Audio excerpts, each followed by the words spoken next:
Hello everyone. हम बात कर रहे हैं chapter number 10 demand and recovery of taxes.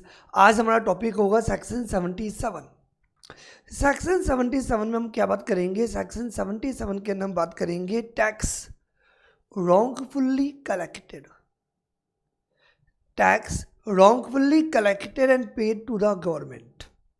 मुझे पता है ओनली ये एडिंग पढ़ के समझ नहीं है, हम डायरेक्टली प्रोविजंस पे आते हैं कि क्या प्रोविजन है।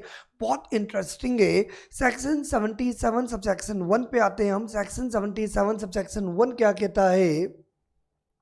ये कौन है? सप्लायर है। कौन है ये? सप्लायर। ओके, इस सप्लायर ने क्या किया? सप्लाईज की। किसको सप्लाईज की? To the customer, right. हमें कंसेप्ट समझना पड़ेगा जो मैंने स्टार्टिंग के अंदर तुम लोगों को बताया था। जब हमने चैप्टर नंबर 1 पढ़ा था, जीएसटी स्टार्ट किया था, तो मैंने बताया था जीएसटी इज चार्जेबल। ये सबको याद है, GST is chargeable on supply. Supply होगा तभी जीएसटी लगेगा, या तो सप्लाई गुड्स का होगा या सर्विसेज का होगा या दोनों का होगा। लेकिन ये जो सप्लाई है for the purpose of GST, इसको हम दो कैटेगरीज के अंदर डिवाइड कर सकते हैं। या तो ये सप्लाई आपकी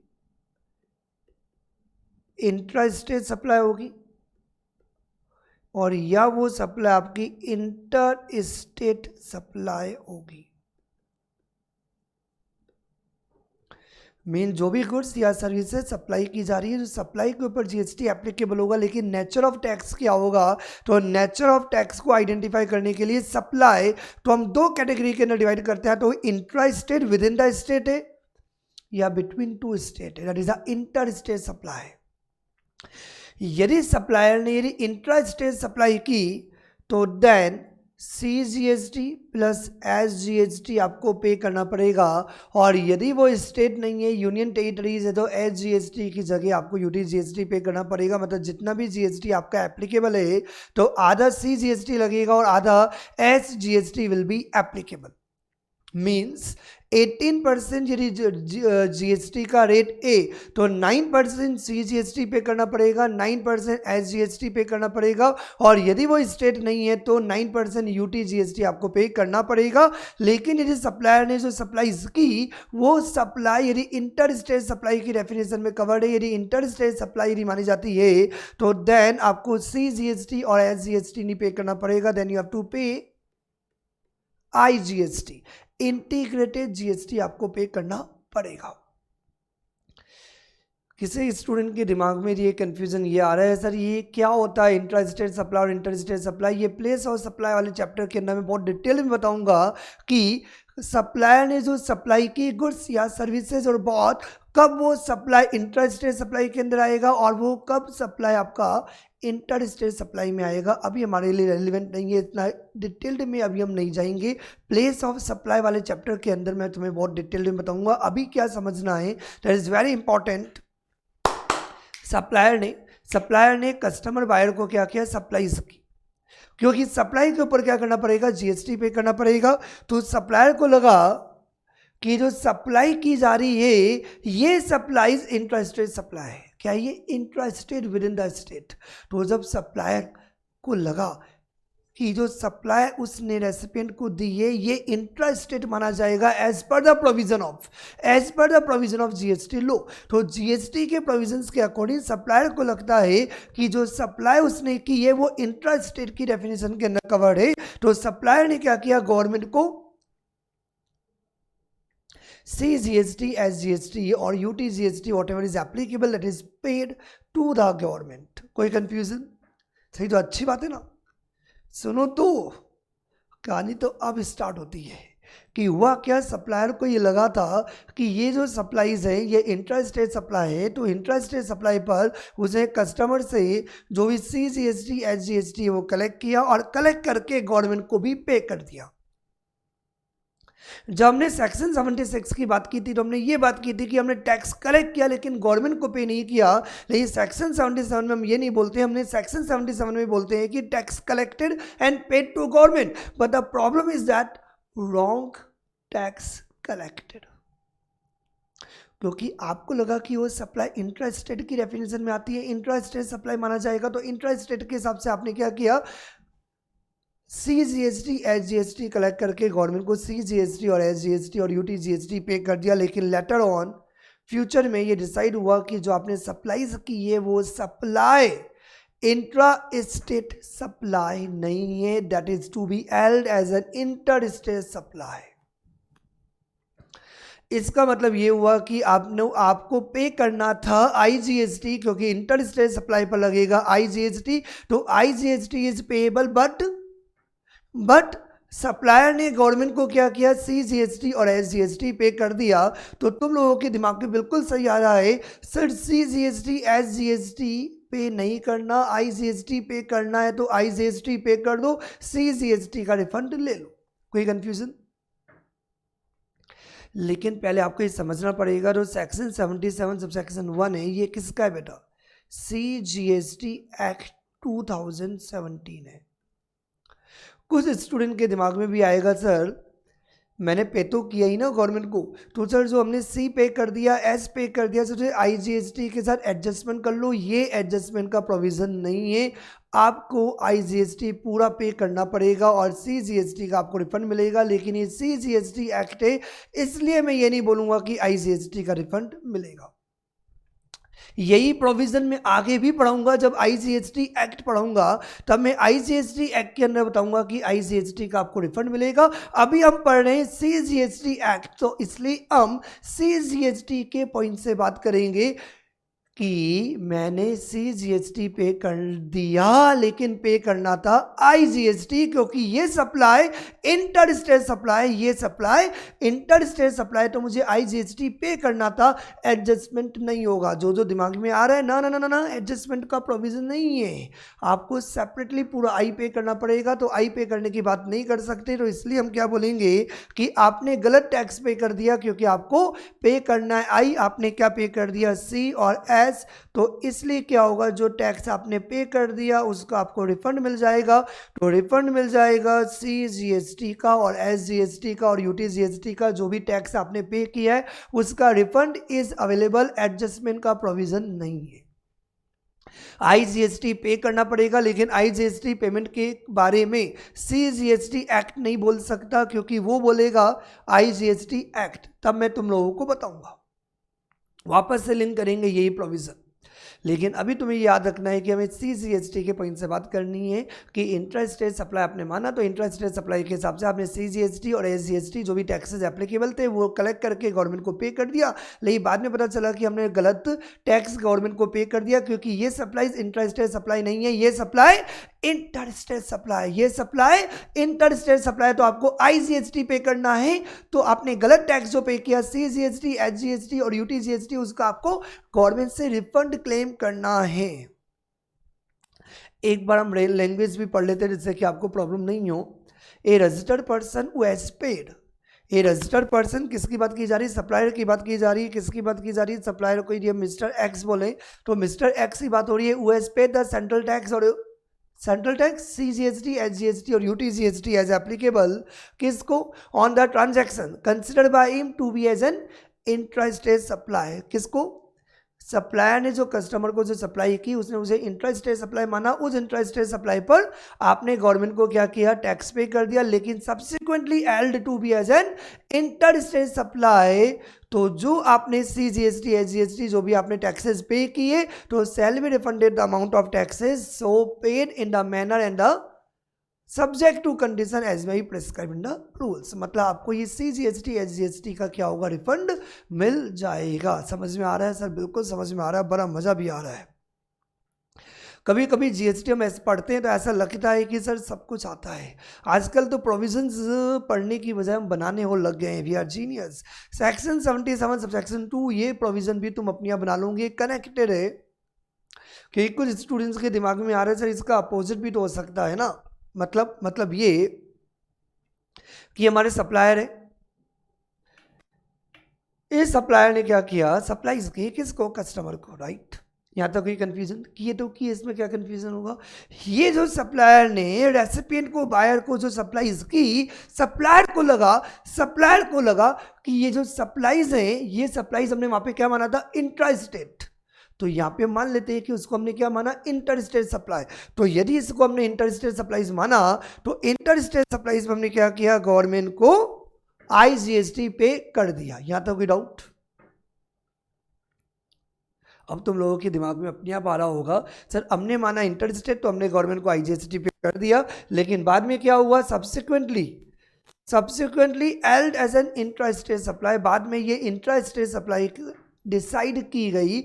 इसका मतलब आपको पे करना था CGST, आपने पे कर दिया IGST, तो आपको IGST का रिफंड मिलेगा। लेकिन मैं IGST के रिफंड की बात कर नहीं सकता, क्योंकि जो मैं पढ़ा रहा हूं section 77 subsection 2 of CGST act 2017।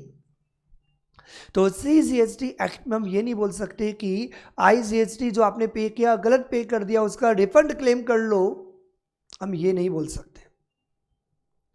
तो हम क्या बोलेंगे, और एडजस्टमेंट तो होगा नहीं, वो तो मैं पहले बता ही दिया, जो आपका बनता है वो टैक्स आपको सही पे करना पड़ेगा। तो इसका मतलब ये हुआ कि जो सप्लाई जो आपने इंटर स्टेट मान ली, लेकिन रियल में क्या है, intra state with in the state supply. और जब with in the state supply है तो आपको क्या पे करना पड़ेगा सर, CGST और SGST आपको क्या पे करना पड़ेगा। तो ये जो सप्लायर है ये गवर्नमेंट को क्या करेगा, पे करेगा। क्या पे करेगा, CGST प्लस SGST और UTGST, ये जो भी टैक्सेस हैं, ये टैक्सेस गवर्नमेंट को पे करना पड़ेगा। मुझे पता है तुम लोगों के दिमाग में एक बात और आ रही है, सर इंटरेस्ट का क्या होगा, क्योंकि आप CGST लेट पे कर रहे हो। भैया हमने कुछ तो पे किया ही है ना, क्या पे कर दिया हमने, सी नहीं पे किया, हमने सही टैक्स नहीं पे किया, गलत टैक्स तो पे कर ही दिया ना, टैक्सेस तो हमने पे किया ही है ना। तो इसका मतलब ये हुआ कि सही वाला टैक्स पे कर दो, गलत वाले टैक्स आपको रिफंड मिल जाएगा। लेकिन जब सही वाला टैक्स आप पे करोगे तो आपको कोई भी इंटरेस्ट पे करने की जरूरत नहीं है, कोई भी आपके ऊपर इंटरेस्ट एप्लीकेबल नहीं होगा। एक बार हम देख भी लेते हैं सेक्शन 70 सब सेक्शन 2 में क्या लैंग्वेज लिखी हुई है। ए रजिस्टर्ड पर्सन, सप्लायर की बात की जा रही है, इस पर्सन की बात की जा रही है, जिसको हम नाम दे सकते हैं मिस्टर एक्स।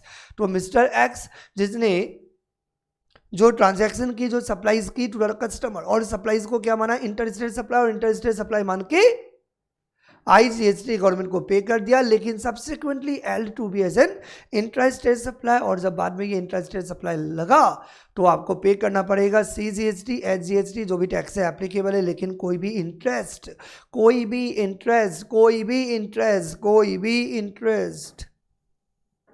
नहीं लगेगा। CGST SGST आप पे कर दो, लेकिन आपके ऊपर इंटरेस्ट नहीं लगेगा, कोई इंटरेस्ट आपको नहीं पे करना पड़ेगा। लॉजिक इज सिंपल, माना कि आपने सही नेचर का टैक्स नहीं पे किया, लेकिन अल्टीमेटली आपने टैक्सेस तो आई तो आपने ऑलरेडी गवर्नमेंट को पे कर दिया था। तो गवर्नमेंट ये कहती है कि सही वाला टैक्स आप पे कर दो, गलत वाले टैक्स आप रिफंड ले लो। लेकिन गलत वाले टैक्स से रिफंड की बात कर नहीं सकते, क्योंकि CGST एक्ट इसलिए IGST एक्ट में लिखा हुआ होगा। लेकिन जब सही टैक्स आप पे करोगे तो उस समय आपके ऊपर इंटरेस्ट की हम कोई भी बात नहीं करेंगे। तो सेक्शन 77 कंप्लीटेड, और मुझे उम्मीद है समझ में आ गया। अब हम आगे कंटिन्यू करते हैं सेक्शन 78। बड़ा मज़ा आ रहा है GST पढ़ने में। सेक्शन 78 क्या कहता है, वो ये कहता है कि प्रॉपर ऑफिसर कैसे डिमांड करेगा। ये तो मैं समझ में आ गया कि सेक्शन 73 और सेक्शन 74 के रूट के थ्रू वो डिमांड करेगा। डिमांड करने के लिए नोटिस सर्व करेगा, ये हमें पता है। बिना नोटिस के आप डिमांड नहीं कर सकते, नोटिस देना मैंडेटरी है ना। तो नोटिस देके आप डिमांड करोगे। डिमांड कैसे करोगे, पहले नोटिस सर्व किया जाएगा, नोटिस सर्व करने के बाद स्पेसिफाइड टाइम पीरियड के अंदर ऑर्डर दिया जाएगा। तो यदि प्रॉपर ऑफिसर ने ऑर्डर दिया तो क्या कोई टाइम पीरियड है, उतने टाइम पीरियड के अंदर वो अमाउंट पे करना पड़ेगा। यस, अभी तक जो हम बात कर रहे थे, हम डिमांड की बात कर रहे थे, अब हम बात जो कर रहे हैं वो रिकवरी की बात करने जा रहे हैं, वसूली की बात करने जा रहे हैं। वसूली बाई, ये वसूली कैसे करेगा, तो वसूली कब स्टार्ट होगी, रिकवरी के प्रोविजंस कब स्टार्ट होंगे और कैसे रिकवरी की जाएगी, वो हम स्टार्ट करने वाले हैं। देखना बड़ा इंटरेस्टिंग है। सेक्शन 78, सेक्शन 78 के अंदर हम बात करेंगे इनिशिएशन ऑफ रिकवरी प्रोसीडिंग्स। अभी तक जो हम बात कर रहे थे, डिमांड की बात कर रहे थे कि प्रॉपर ऑफिसर डिमांड करता है तो डिमांड कैसे करेगा, वो सारे प्रोविजंस अपने हो गए। अब हम स्टार्ट करेंगे रिकवरी। तो रिकवरी के लिए हम बात करते हैं सेक्शन 78 सबसेक्शन 1 क्या कहता है। सेक्शन 78 सबसेक्शन 1 कौन है जी, प्रॉपर ऑफिसर है जी। बड़े ध्यान से देखना, बड़ा मजा आएगा। ये प्रॉपर ऑफिसर है, ठीक है। प्रॉपर ऑफिसर ने ऑर्डर दे दिया, चाहे सेक्शन 73 चाहे सेक्शन 74 या under this act, means proper officer made the order कि भैया पर्सन जी तुझे इतना टैक्स पे करना है, मींस प्रॉपर ऑफिसर ने पर्सन को एक ऑर्डर दे दिया इतना इतना टैक्सेस आपको पे करना है। तो क्या लो में कोई टाइम पीरियड है कि जब प्रॉपर ऑफिसर पर्सन को कोई ऑर्डर दे तो इतने टाइम पीरियड के अंदर टैक्स पे करना है? यस। जब प्रॉपर ऑफिसर ने ऑर्डर दिया उस ऑर्डर से 3 महीने के अंदर एक टैक्सेबल पर्सन को क्या करना होता है? जीएसटी पे करना होता है, टैक्स पे करना होता है। और यदि आपने 3 महीने के अंदर ये अमाउंट नहीं पे किया, मींस प्रॉपर ऑफिसर ने ऑर्डर दे दिया भैया ये 4 लाख का टैक्स और इंटरेस्ट जो भी बनता है ये आपको अमाउंट पे करना है। ऑर्डर, नोटिस नहीं बोला मैंने, नोटिस के बाद तो रिप्रेजेंट होता है, ऑर्डर के बाद डायरेक्टली अपील होती है। तो मीन यदि लड़ना हो तो पर्सन बोले कि मैं मानता नहीं हूं तो अपील होगी, तो अपील वाली में चैप्टर में आएगी वाली बातें। लेकिन नॉर्मली प्रॉपर ऑफिसर ने ऑर्डर दे दिया, ऑर्डर का मतलब फाइनल ऑर्डर आ गया भैया टैक्स बनता है आपका, तो प्रॉपर ऑफिसर ने जो भी टैक्स इंटरेस्ट पेनल्टी जो भी अमाउंट बनता है उस अमाउंट का प्रॉपर ऑफिसर ने ऑर्डर दे दिया भैया टोटल 4 लाख का अमाउंट बनता है, ये अमाउंट आपको पे करना है। तो जिस दिन प्रॉपर ऑफिसर ने ये ऑर्डर दिया, टैक्सेबल पर्सन को ये 4 लाख रुपए का जो भी अमाउंट है पे करने के लिए बोला, उसके 3 महीने के अंदर ये अमाउंट पे करना पड़ेगा। और यदि 3 महीने के अंदर इस टैक्सेबल पर्सन ने, मिस्टर एक्स ने ये अमाउंट यदि नहीं पे किया तो ये प्रॉपर ऑफिसर ये डिपार्टमेंट ऑफ वसूली पे आ जाएगा, दे दे वरना छीन लेंगे। तो वो भी मैं आगे बताऊंगा कि रिकवरी कैसे होगी, लेकिन पहले तो ये देखना है कि रिकवरी की प्रोसीडिंग स्टार्ट कब होती है? जब प्रॉपर ऑफिसर ऑर्डर देता है, ऑर्डर के 3 महीने के अंदर, प्रॉपर ऑफिसर के ऑर्डर के 3 महीने के अंदर, बड़े ध्यान से देखना, जब प्रॉपर ऑफिसर ने ऑर्डर दिया उस ऑर्डर के 3 महीने के अंदर टैक्सेबल पर्सन को ये अमाउंट पे करना होता है। और यदि 3 महीने के अंदर वो अमाउंट यदि पे नहीं हुआ, 3 महीने के अंदर यदि वो अमाउंट पे नहीं हुआ तो क्या होगा? Recovery proceeding will be initiated, commenced. यहां तक समझ में आया? सर ये तो बिल्कुल समझ में आ गया, लॉजिकल पॉइंट है, इंटरेस्टिंग। नाउ आगे इसी सेक्शन 78 सबसेक्शन 1 को पहले बार रीड कर लेते हैं। इसका एक प्रोविजो भी है, प्रोविजो इसके बाद में लिंक करता हूं, पहले एक बार लैंग्वेज देख लेते हैं। वैसे तो मुझे लग रहा है समझ में आ गया, फिर भी any amount payable by taxable person in pursuance of an order, मतलब प्रॉपर ऑफिसर ने जब ऑर्डर दिया, उस प्रॉपर ऑफिसर के ऑर्डर की वजह से यदि किसी पर्सन को पीओ ने ऑर्डर दिया कि अमाउंट आपको पे करना है, तो प्रॉपर ऑफिसर के ऑर्डर के परसुएंट जो पर्सन है, टैक्सेबल पर्सन है, जो टैक्स पे करने के लिए लाइबल है, उसको वो अमाउंट पे करना है। कितने टाइम पीरियड के अंदर पे करना है? विद इन 3 मंथ्स के अंदर वो अमाउंट पे करना है जिस दिन प्रॉपर ऑफिसर ने ऑर्डर दिया। और यदि आपने 3 मंथ्स के अंदर वो अमाउंट यदि नहीं पे किया तो क्या होगा? रिकवरी वसूली, recovery proceeding will be commenced, initiated. इसी के आगे प्रोविजो भी दिया हुआ है, वो इसी डायग्राम के अंदर मैं लिंक कर देता हूं। वो प्रोविजो ये कहता है कि नॉर्मल टाइम पीरियड है 3 मंथ्स के अंदर ये पर्सन प्रॉपर ऑफिसर को 3 महीने के अंदर अमाउंट पे कर देगा। 3 महीने के अंदर यदि अमाउंट नहीं पे किया तो 3 महीने के बाद रिकवरी स्टार्ट हो जाएगी। लेकिन यदि प्रॉपर ऑफिसर चाहे तो ये 3 महीने के टाइम पीरियड को भी रिड्यूस कर सकता है यदि रेवेन्यू के इंटरेस्ट में है तो। I repeat, normal time period 3 महीने का, नॉर्मल 3 महीने के अंदर जब पीओ ऑर्डर देगा, ऑर्डर के 3 महीने के अंदर टैक्सेबल पर्सन को ये अमाउंट प्रॉपर ऑफिसर को पे करना होता है, गवर्नमेंट को पे करना होता है। और जब 3 महीने के अंदर पे नहीं होता तो 3 महीने के बाद रिकवरी स्टार्ट होगी। लेकिन दिस इज वेरी इंपॉर्टेंट, वो लेकिन ये कि यदि प्रॉपर ऑफिसर चाहे तो जो 3 महीने का जो time period can be reduce by the proper officer. इसका मतलब ये हुआ कि प्रॉपर ऑफिसर 2 महीने का टाइम पीरियड भी दे सकता है, 2.5 महीने का टाइम पीरियड भी दे सकता है, 2.25 महीने का टाइम पीरियड भी दे सकता है, 1.5 महीने का टाइम पीरियड भी दे सकता है। यदि वो नेसेसरी है इन द इंटरेस्ट ऑफ रिवेन्यू के इंटरेस्ट में है तो वो 3 महीने का जो जनरल टाइम पीरियड है प्रॉपर ऑफिसर के द्वारा रिड्यूस्ड किया जा सकता है। इस प्रोविजो की भी लैंग्वेज एक बार देख लेते हैं। Where the proper officer consider that it expedient necessary in the interest of revenue, ई may proper officer with the reasons to be record in writing require the taxable person to make the such payment within the period less than a period of 3 months, normal time period 3 months, और proper officer चाहे तो उस time period को 3 महीने को और कम भी कर सकता है रीजंस को रिकॉर्ड करने के बाद, if necessary in the interest of revenue के इंटरेस्ट को प्रोटेक्ट करने के लिए। तो ये था हमारा सेक्शन 78। अब हम आते हैं सेक्शन 79, अभी हमने बात की सेक्शन 78, 3 महीने के अंदर taxable person from the date of the P order, जब प्रॉपर ऑफिसर ने ऑर्डर दिया उसके 3 महीने के अंदर यदि टैक्सल पर्सन ने अमाउंट नहीं पे किया तो रिकवरी स्टार्ट होगी। और रिकवरी के क्या मेथड होंगे, ये प्रॉपर ऑफिसर कैसे रिकवरी करेगा, कैसे वसूली करेगा, वो सारे जो मोड ऑफ रिकवरी हैं वो दिए हुए हैं सेक्शन 79। सेक्शन 79 आपको ये बताएगा कि जो प्रॉपर ऑफिसर को जो अमाउंट रिकवरी करनी है, वो जो टैक्सेस को जो रिकवर करना है, उन टैक्सेस को रिकवर करने के, उन अमाउंट को रिकवर करने के, इंटरेस्ट को रिकवर करने के क्या क्या मेथड है, mode of recovery of the tax, mode of recovery of the amount, tax plus interest plus penalty, जितना भी अमाउंट ड्यू है उस ड्यू अमाउंट को रिकवरी करने के क्या क्या मेथड होंगे। सेक्शन 79 इट इज इंपॉर्टेंट, समझने में टाइम भी लगेगा और एग्जाम के पॉइंट से भी इंपॉर्टेंट है, डायरेक्टली एग्जाम में आ सकता है। What are the mode of recovery of taxes. Section 79 subsection 1 क्या कहता है, बड़े ध्यान से। सेक्शन 79 सबसेक्शन 1 के अंदर यदि बात की जाए तो मोड ऑफ रिकवरी के अलावा कुछ नहीं दिया हुआ, ये दिया हुआ है कि प्रॉपर ऑफिसर की जो भी ड्यू अमाउंट है उस ड्यू अमाउंट को रिकवर करेगा। जो भी मेथड स्पेसिफाइड है, टोटल 6 मेथड है। कितने मेथड है?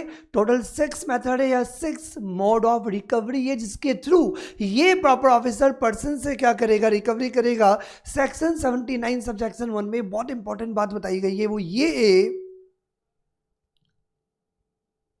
कि जो 6 मेथड और जो 6 मोड दिए हुए हैं उनमें से क्या सीक्वेंस में आपको आगे चलना पड़ेगा कि पहले method number 1, then method number 2, then method number 3, ऐसा कुछ भी नहीं है। कोई भी मोड ऑफ रिकवरी आप अप्लाई कर सकते हो रिकवरी करने के लिए, मतलब प्रॉपर ऑफिसर की मर्जी हो, किसी भी मेथड के थ्रू अमाउंट को रिकवर कर सकता है। ऐसा नहीं है कि पहले मेथड नंबर 1 होगा, पहले मेथड नंबर, देन बाद में मेथड नंबर 2 होगा, 2 के बाद 3 होगा, कोई सीक्वेंस का कंसेप्ट नहीं है। किसी भी मेथड के थ्रू ये प्रॉपर ऑफिसर अमाउंट को क्या कर सकता है, रिकवरी कर सकता है। अनदर इंपॉर्टेंट पॉइंट, जरूरी नहीं है कि एक ही मेथड अप्लाई करे, एक से ज़्यादा मेथड भी आप अप्लाई कर सकते हो, मोड ऑफ रिकवरी अप्लाई कर सकते हो अमाउंट को रिकवर करने के लिए।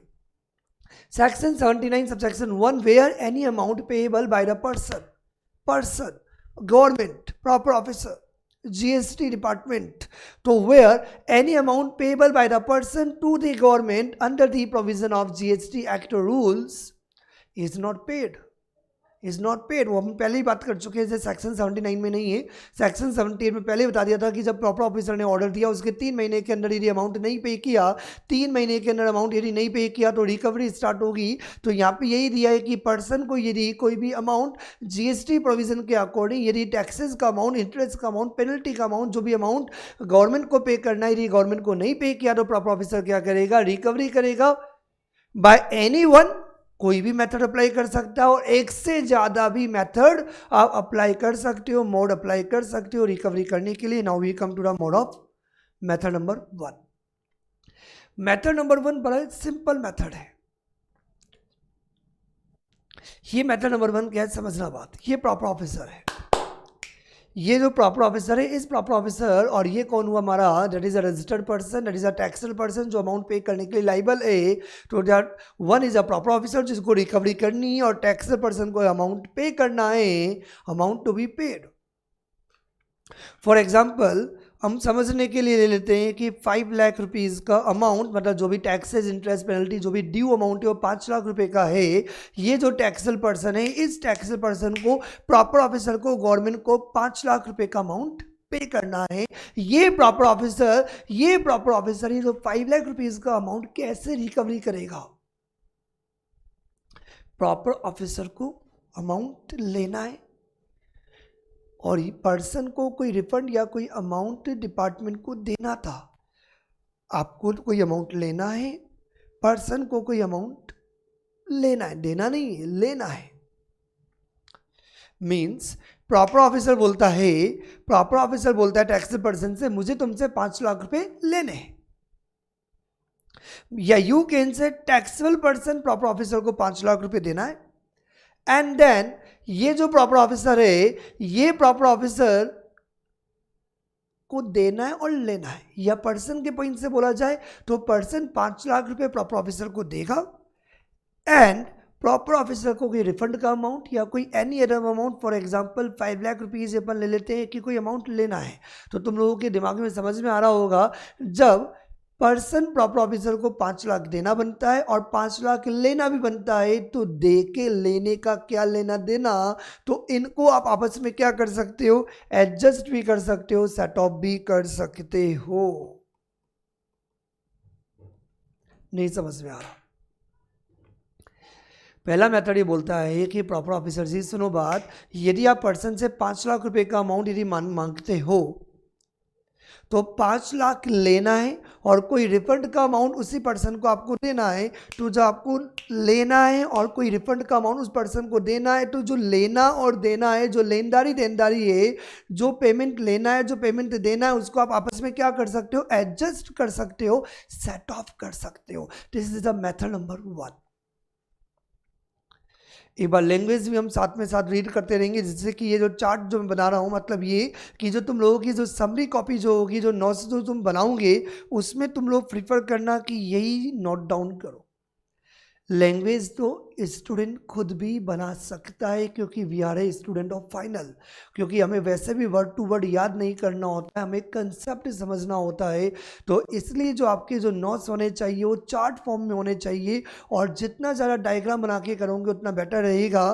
फिर भी लैंग्वेज एक बार रीड करने के लिए, जिससे कि आपको लोग की लैंग्वेज पढ़ना आ जाए। द प्रॉपर ऑफिसर, ध्यान से पढ़ना, मैं deduct, the proper officer may deduct और मे रिक्वायर, मतलब वो खुद भी कर सकता है, और यदि बड़ा सीनियर ऑफिसर हुआ तो किसी जूनियर ऑफिसर को भी बोल सकता है। तो द प्रॉपर ऑफिसर खुद या किसी और ऑफिसर को बोलेगा डिडक्ट करने के लिए, the amount so payable from any money owing to such person which may be under the control of proper officer. इसका मतलब ये हुआ कि यदि प्रॉपर ऑफिसर को कोई अमाउंट उस पर्सन को देना है और लेना है, तो जब कोई अमाउंट लेना है और जो अमाउंट आप देने वाले हो, जितना अमाउंट आप देने वाले हो वो अमाउंट आप क्या कर लोगे, डिडक्ट करके बाकी अमाउंट दे दोगे। इसका मतलब ये हुआ कि ये प्रॉपर ऑफिसर जब भी कोई अमाउंट रिकवर करेगा और यदि उस पर्सन को कोई अमाउंट यदि आपको देना है, तो देने की बजाय उनको आप आपस में क्या कर सकते हो, डेट इज द एडजस्ट कर सकते हो, सेट ऑफ कर सकते हो, जो भी लेनदारी जो भी देनदारी है। तो now we come to the method number 2, mode number 2। ध्यान से देखना और क्या क्या मेथड है, और क्या क्या मेथड है जिनके थ्रू ये प्रॉपर ऑफिसर क्या करेगा, रिकवरी करेगा, क्या अमाउंट, टैक्स, इंटरेस्ट, पेनल्टी। तो ये टैक्स, इंटरेस्ट, पेनल्टी ये कैसे रिकवर करेगा, किसकी बात हो रही है, प्रॉपर ऑफिसर की। तो now we come to method number 2। समझते हैं, बड़ा इंटरेस्टिंग है। ये प्रॉपर ऑफिसर है और ये कौन हुआ हमारा, टैक्सेबल पर्सन। ये तो हमें पता है, ये तो अपन हर जगह अमाउंट टू बी पेड, क्योंकि रिकवरी तभी होगी जब पर्सन प्रॉपर ऑफिसर को कोई अमाउंट पे करने वाला है, ये तो इम्प्लाइड है। यदि प्रॉपर ऑफिसर को पर्सन से कोई अमाउंट लेना है, या पर्सन जो टैक्सेबल पर्सन है और प्रॉपर ऑफिसर ने ऑर्डर दे दिया और पर्सन को उस ऑर्डर के परसुएंस कोई अमाउंट पे करना है, फॉर एग्जाम्पल 5 लाख रुपीज का अमाउंट, तो यदि प्रॉपर ऑफिसर डिमांड करता है टैक्सेबल पर्सन से 5 लाख रुपीज का अमाउंट और प्रॉपर ऑफिसर ने अपना ऑर्डर दे दिया है, तो प्रॉपर ऑफिसर भैया आप इस पर्सन से कैसे रिकवरी करोगे। तो रिकवरी के लिए मेथड नंबर 2 क्या कहता है, क्या दिख रहा है, ये गुड्स, किसके गुड्स है ये, मार्केट में बहुत सारे गुड्स है ना, किसके गुड्स है ये, these goods belonging to such person. मैं बात कर रहा हूँ, प्रॉपर ऑफिसर बोलता है मुझे तेरे से पैसा लेना, तो ये तो उसकी जाके कॉलर पकड़ लेगा भैया। यदि प्रॉपर ऑफिसर को यदि पर्सन से यदि अमाउंट रिकवर करना है, तो उसकी कॉलर पकड़ के क्या हो जाएगा, चाटा लगाने से क्या हो जाएगा, भैया पैसा चाहिए, तो पैसा कहाँ से आएगा, प्रॉपर्टी और माल से, क्योंकि जो टैक्सेबल पर्सन धंधे वाला है, फॉर एग्जाम्पल इसका लैपटॉप का बिजनेस है। तो समझना बात कि जो प्रॉपर ऑफिसर को उस पर्सन से यदि रिकवरी करनी है, तो जो भी गुड्स है, बड़े ध्यान से देखना कि सेकंड मेथड के अंदर क्या दिया हुआ है कि ये जो टैक्सेबल पर्सन से जो प्रॉपर ऑफिसर को जो रिकवरी करनी है, तो यहाँ पे मैंने क्या दिखाया, laptop, that is a goods that belonging to this taxable person. अपन इसको भी नाम दे देते हैं, that is a mister X. तो बोलना इजी हो जाता है कि प्रॉपर ऑफिसर किससे रिकवरी कर रहा है, प्रॉपर ऑफिसर रिकवरी कर रहा है एक्स से। तो प्रॉपर ऑफिसर को एक्स से 5 लाख रुपए का अमाउंट रिकवर करना है। प्रॉपर ऑफिसर को मिस्टर एक्स से 5 लाख रुपए का अमाउंट रिकवर करना है। पहला पॉइंट, ये जो मिस्टर एक्स है इसके गुड्स है, मिस्टर एक्स के भैया, मिस्टर एक्स है भैया, किसी और का माल थोड़ी बेचोगे। तो ये मिस्टर एक्स के गुड्स हैं that under the control of proper officer. 2 condition है बेटा, प्रॉपर ऑफिसर को 5 लाख रुपए एक्स से लेने, एक्स के जो भी गुड्स हैं जो एक्स को बिलोंग करते हैं, जो मैंने बताया एग्जांपल के अंदर, फॉर एग्जांपल लैपटॉप्स, ये लैपटॉप इस पर्सन का है जो under the control of proper officer है। तो नाउ प्रॉपर ऑफिसर को पैसा चाहिए, तो प्रॉपर ऑफिसर ने क्या किया, जो गुड्स उस पर्सन को बिलोंग करते हैं जो प्रॉपर ऑफिसर के कंट्रोल में है, तो इस प्रॉपर ऑफिसर ने उस अमाउंट को रिकवर करने के लिए इन गुड्स को डिटेन किया एंड बेच दिया। कितना अमाउंट, 5 लाख रुपए का गुड्स। सारे गुड्स को आप बेचने की जरूरत नहीं है, तो जितना नेसेसरी है उतना गुड्स आप क्या करोगे, डिटेन करोगे, और डिटेन करके आप क्या करोगे, सेल करोगे to recover the amount of 5 lakh rupees. Second method के अंदर क्या लैंग्वेज दी हुई है वो भी हम एक बार रीड कर लेते हैं, जिससे कि आपको कोई भी कंफ्यूजन ना रहे। द प्रॉपर ऑफिसर में रिकवर, और ये बार बार आएगा कि प्रॉपर ऑफिसर खुद करेगा या अपने किसी भी जूनियर ऑफिसर को बोलेगा करने के लिए। तो the proper officer may recover या may require any other specified officer to recover the amount so payable, जो मैं बता रहा हूँ 5 लाख रुपीज। प्रॉपर ऑफिसर को पर्सन से 5 लाख रुपए का अमाउंट रिकवर करना है। कैसे रिकवर करेगा, by detaining and selling any goods belonging to such person, ऐसे गुड्स जो इन पर्सन को बिलोंग करते हैं लेकिन under the control of the proper officer और अदर स्पेसिफाइड ऑफिसर। समझ में आ गया सर? ये 2 मेथड हो गए। पहले मेथड में क्या था, एडजस्टमेंट। कि जो प्रॉपर ऑफिसर को जो अमाउंट देना है और जो अमाउंट लेना है, उन अमाउंट का आपस में क्या कर सकते हो, एडजस्ट कर सकते हो। सेकंड मेथड के अंदर क्या हुआ कि जो भी गुड्स ऐसे पर्सन को जो बिलोंग करते हैं जो प्रॉपर ऑफिसर के कंट्रोल में, उन गुड्स को डिटेन करके सेल करके भी अमाउंट आप रिकवर कर सकते हो। Now we come to the method number 3। ये मेथड नंबर 3 क्या कहता है, बड़ा interesting. Actually according to law यदि बात करूं तो ये मेथड नंबर 4 में आता है, लेकिन मैं 3 इसलिए बता रहा हूं क्योंकि मुझे पता है तुम लोगों को सेकंड मेथड में और ये जो 4th मेथड है अकॉर्डिंग टू लॉ, क्योंकि ये मेथड का सीक्वेंस कौन सा याद करना है, सारे मेथड याद होने चाहिए, क्योंकि वैसे भी लॉ में दिया कोई भी मेथड को यूज कर सकते हो। तो लॉ के अकॉर्डिंग यदि बात की जाए तो सेक्शन 79 सबसेक्शन 1 जो मेथड नंबर 3 बोल रहा हूँ, ये क्लोज नंबर डी है। ये मैं नहीं भी बता रहा हूँ चलता, ये इतना इंपॉर्टेंट नहीं है, लेकिन मुझे पता है जब ये पॉइंट्स होंगे तो तुम लोग कंफ्यूज होंगे कि मेथड नंबर 2 में और मेथड नंबर 3 में क्या डिफरेंस है। बड़े ध्यान से देखना, स्टार्टिंग की कहानी सेम है, वो तुम लोगों को समझ में आ गया होगा, यहां तक तो बिल्कुल सेम है कि ये जो प्रॉपर ऑफिसर है और ये पर्सन को हमने क्या नाम दिया था, debt is a mister X. तो इस मिस्टर एक्स से प्रॉपर ऑफिसर को क्या करना है, 5 लाख रुपए का अमाउंट रिकवर करना है। प्रॉपर ऑफिसर को 5 लाख रुपए का अमाउंट रिकवर करना, अमाउंट टू बी पेड। ये टैक्सेबल पर्सन प्रॉपर ऑफिसर को 5 लाख रुपए देगा, दिया नहीं है, इसकी रिकवरी करनी 5 लाख रुपीज की, जो टैक्स इंटरेस्ट या पेनल्टी का अमाउंट होगा। तो ये रिकवर कैसे किया जाएगा, बड़े ध्यान से देखना। Car, movable property, that is a office, that is a immovable property. किसको बिलोंग करती है, इस पर्सन को बिलोंग करती है। वहां पे मैंने गुड्स की बात की थी, यहाँ पे मैंने गुड्स की बात नहीं की, यहाँ पे मैंने कोई भी उसकी जो असेट है, मतलब ये कि हमने जब सेकंड पॉइंट में बात किया तो हमने बोला था कि जो पर्सन है प्रॉपर ऑफिसर को इस पर्सन से जब अमाउंट लेना है, बड़े ध्यान से सुनना, तो ये जो पर्सन के जो भी माल है, जो भी गुड्स है, जो उस पर्सन को बिलोंग करते हैं और प्रॉपर ऑफिसर के कंट्रोल में है।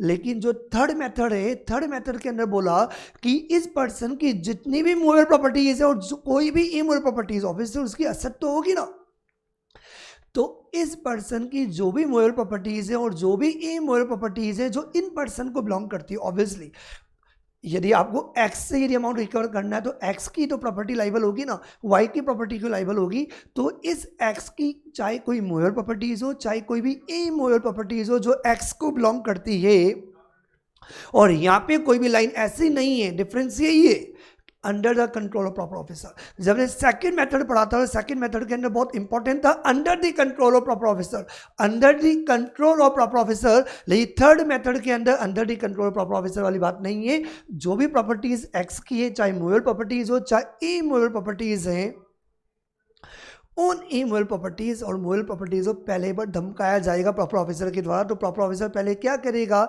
ये जो भी मूवेबल प्रॉपर्टीज है, जो भी इमूवेबल प्रॉपर्टीज हैं, मूवेबल और इमूवेबल प्रॉपर्टीज जो एक्स को बिलोंग करती है, पहले उस प्रॉपर्टीज को डिस्ट्रेन करेगा, 30 दिन का टाइम देगा। लेकिन यदि 30 दिन के अंदर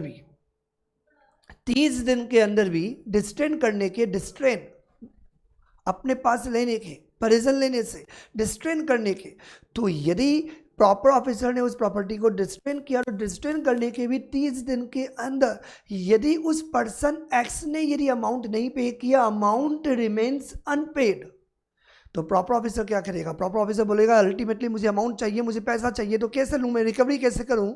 तो जो प्रॉपर्टीज आपने डिस्ट्रेन की है, मूवेबल प्रॉपर्टीज, इमूवेबल प्रॉपर्टीज जो इस पर्सन को बिलोंग करती है, तो डिस्ट्रेन करने के 30 दिन के अंदर भी यदि वो अमाउंट नहीं पे की हुआ, तो ये प्रॉपर ऑफिसर क्या करेगा, 30 डेज के बाद उसे मार्केट में बेच देगा, अमाउंट को रिकवर करने के लिए भी और बेचने का जो भी खर्चा आएगा उसको भी रिकवर करेगा, दोनों अमाउंट रिकवर करेगा। और यदि रिकवर करने के बाद तुम में से किसी बच्चे के दिमाग में आ सकता है, सर रिकवर किया, फॉर एग्जाम्पल आपको अमाउंट रिकवर करना है 5 लाख रुपए, ये जो भी प्रॉपर्टीज है मूवेबल इमूवेबल प्रॉपर्टीज, इनको सेल करके जो अमाउंट आया, फॉर एग्जांपल आया 6 लाख रुपए, और कॉस्ट लग गई सेल करने की पब्लिक ऑक्शन के थ्रू या प्राइवेट सेल जैसे भी आपने किया, तो कॉस्ट लग गई फॉर एग्जांपल 40,000 रुपीज। तो नेट अमाउंट आपके पास कितना आया सेल करने से, डेट इज 5,60,000 रुपीज। तो 5,60,000 रुपीज का नेट अमाउंट आपके रियलाइज आया, जो एक्स की जो भी मूवेबल और इमूवेबल प्रॉपर्टीज जो बिलोंग करती है उसको सेल करने के बाद। तो सेल करने के बाद आपके यहाँ नेट अमाउंट आया 5,60,000 रुपीज। आपको अमाउंट रिकवर करना था, प्रॉपर ऑफिसर को अमाउंट रिकवर करना था 5 लाख रुपए का। अभी जो 60,000 रुपीज का सरप्लस अमाउंट है, 60,000 रुपीज का जो भी सरप्लस अमाउंट है, that will be given to taxable person.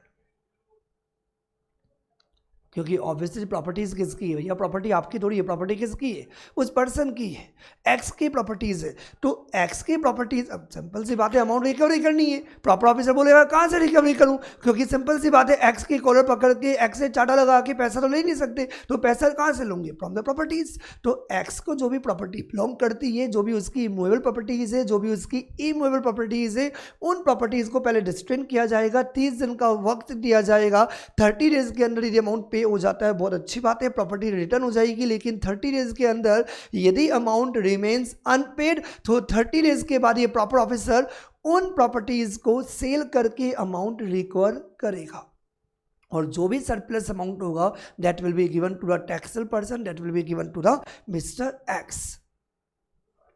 तुम लोगों को एग्जाम टाइम में प्रॉब्लम नहीं हो, तो इसलिए मैं एक बार लैंग्वेज भी रीड करके बता देता हूं कि मोड नंबर 3 में क्या है। द प्रॉपर ऑफिसर में, हो सकता है कि स्क्रीन पे प्रॉपरली नहीं देख रहा हो, तो तुम अपनी मतलब जो भी कंपाइलर है, जो भी तुम्हारे पास मटेरियल अवेलेबल है या जो भी सॉफ्ट कॉपी है उस पर से रीड कर सकते हो कि क्या है matter. The proper officer may in accordance with the rules to be made in this behalf, कौन, proper officer, distrain any movable or immovable properties, distrain any movable or immovable properties belonging to or under the control of such person। Proper officer के control की बात नहीं की, लेकिन हमने जब second method बात की थी तो हमने क्या बोला था, जो गुड्स पर्सन को बिलोंग करते हैं लेकिन जो प्रॉपर ऑफिसर के कंट्रोल में है। और थर्ड में हमने क्या बोला, इस पर्सन की, ऑब्वियसली पर्सन तो आएगा ही ना, क्योंकि यदि आपको एक्स से ही रिकवरी करनी है तो वाई की प्रॉपर्टी थोड़ी बेचोगे, तो इंप्लाइड है। बच्चा बोलता है याद करो, क्या याद करो यार, जब बेटा तेरे को एक्स से पैसा लेना तो प्रॉपर्टी क्या वाई की बेचेगा, प्रॉपर्टी किसकी बेचेगा, एक्स की ना। तो एक्स की जो भी मूवेबल प्रॉपर्टीज है, जो भी इमूवेबल प्रॉपर्टीज है, जो भी उस पर्सन को बिलोंग करती है, उसको क्या किया जाएगा, डिस्ट्रेन किया जाएगा, detain the same until the amount payable is paid. In case any part of the amount payable or the cost of distress or keeping the property remains unpaid. For a period of 30 days, यानी 30 दिन तक भी वो amount यदि आपकी due रहती है, पे नहीं होती, तो क्या किया जाए? तो after 30 days sold the property and with the proceed of such sale, मतलब सेल करके आपके पास जो अमाउंट आएगा उस अमाउंट को आपको यूज करना होगा। जो अमाउंट पेएबल है 5 लाख रुपीज, और जो सेल करने का जो आपका एक्सपेंसेस इनकर्ड हुआ दैट 40,000 रुपीज, इस अमाउंट को रिकवर किया जाएगा। और जो भी सरप्लस अमाउंट होगा वो सरप्लस अमाउंट आप क्या करोगे? That will be given to the taxable person. तुम में से किसी स्टूडेंट के दिमाग में फिर एक डाउट आ सकता है, सर मान लो यहाँ पे सरप्लस अमाउंट की बजाय यदि अमाउंट डेफिसिट हुआ तो क्या हुआ? बेटा और भी तो बहुत सारे मेथड है ना। यदि इस मेथड के साथ यदि आपका अमाउंट कम आया तो तभी तो हमने क्या बोला था, एक मेथड या नंबर ऑफ मेथड को आप अप्लाई कर सकते हो अमाउंट को रिकवर करने के लिए। तो यदि इस मेथड के थ्रू यदि अमाउंट कम आया तो बाकी अमाउंट को रिकवर करने के लिए जो अदर मेथड है उनको आप यूज कर सकते हो रिकवरी करने के लिए। Now we come to mode number 4। Mode number 4 क्या कहता है कि अब और कैसे रिकवरी की जाए और क्या मेथड हो सकते हैं कि प्रॉपर ऑफिसर को जो tax plus interest plus penalty जो ड्यू अमाउंट है उसे रिकवर करना है, तो उसे रिकवर करने के और क्या मेथड हो सकते हैं। हमने एडजस्टमेंट की बात कर ली है मोड नंबर 1 में। मोड नंबर 2 के अंदर हमने बात की कि जो भी गुड्स पर्सन्स को बिलोंग करते हैं जो प्रॉपर ऑफिसर के कंट्रोल में, उनको सेल करके आप रिकवर कर सकते हो जो भी ड्यूज के अमाउंट है।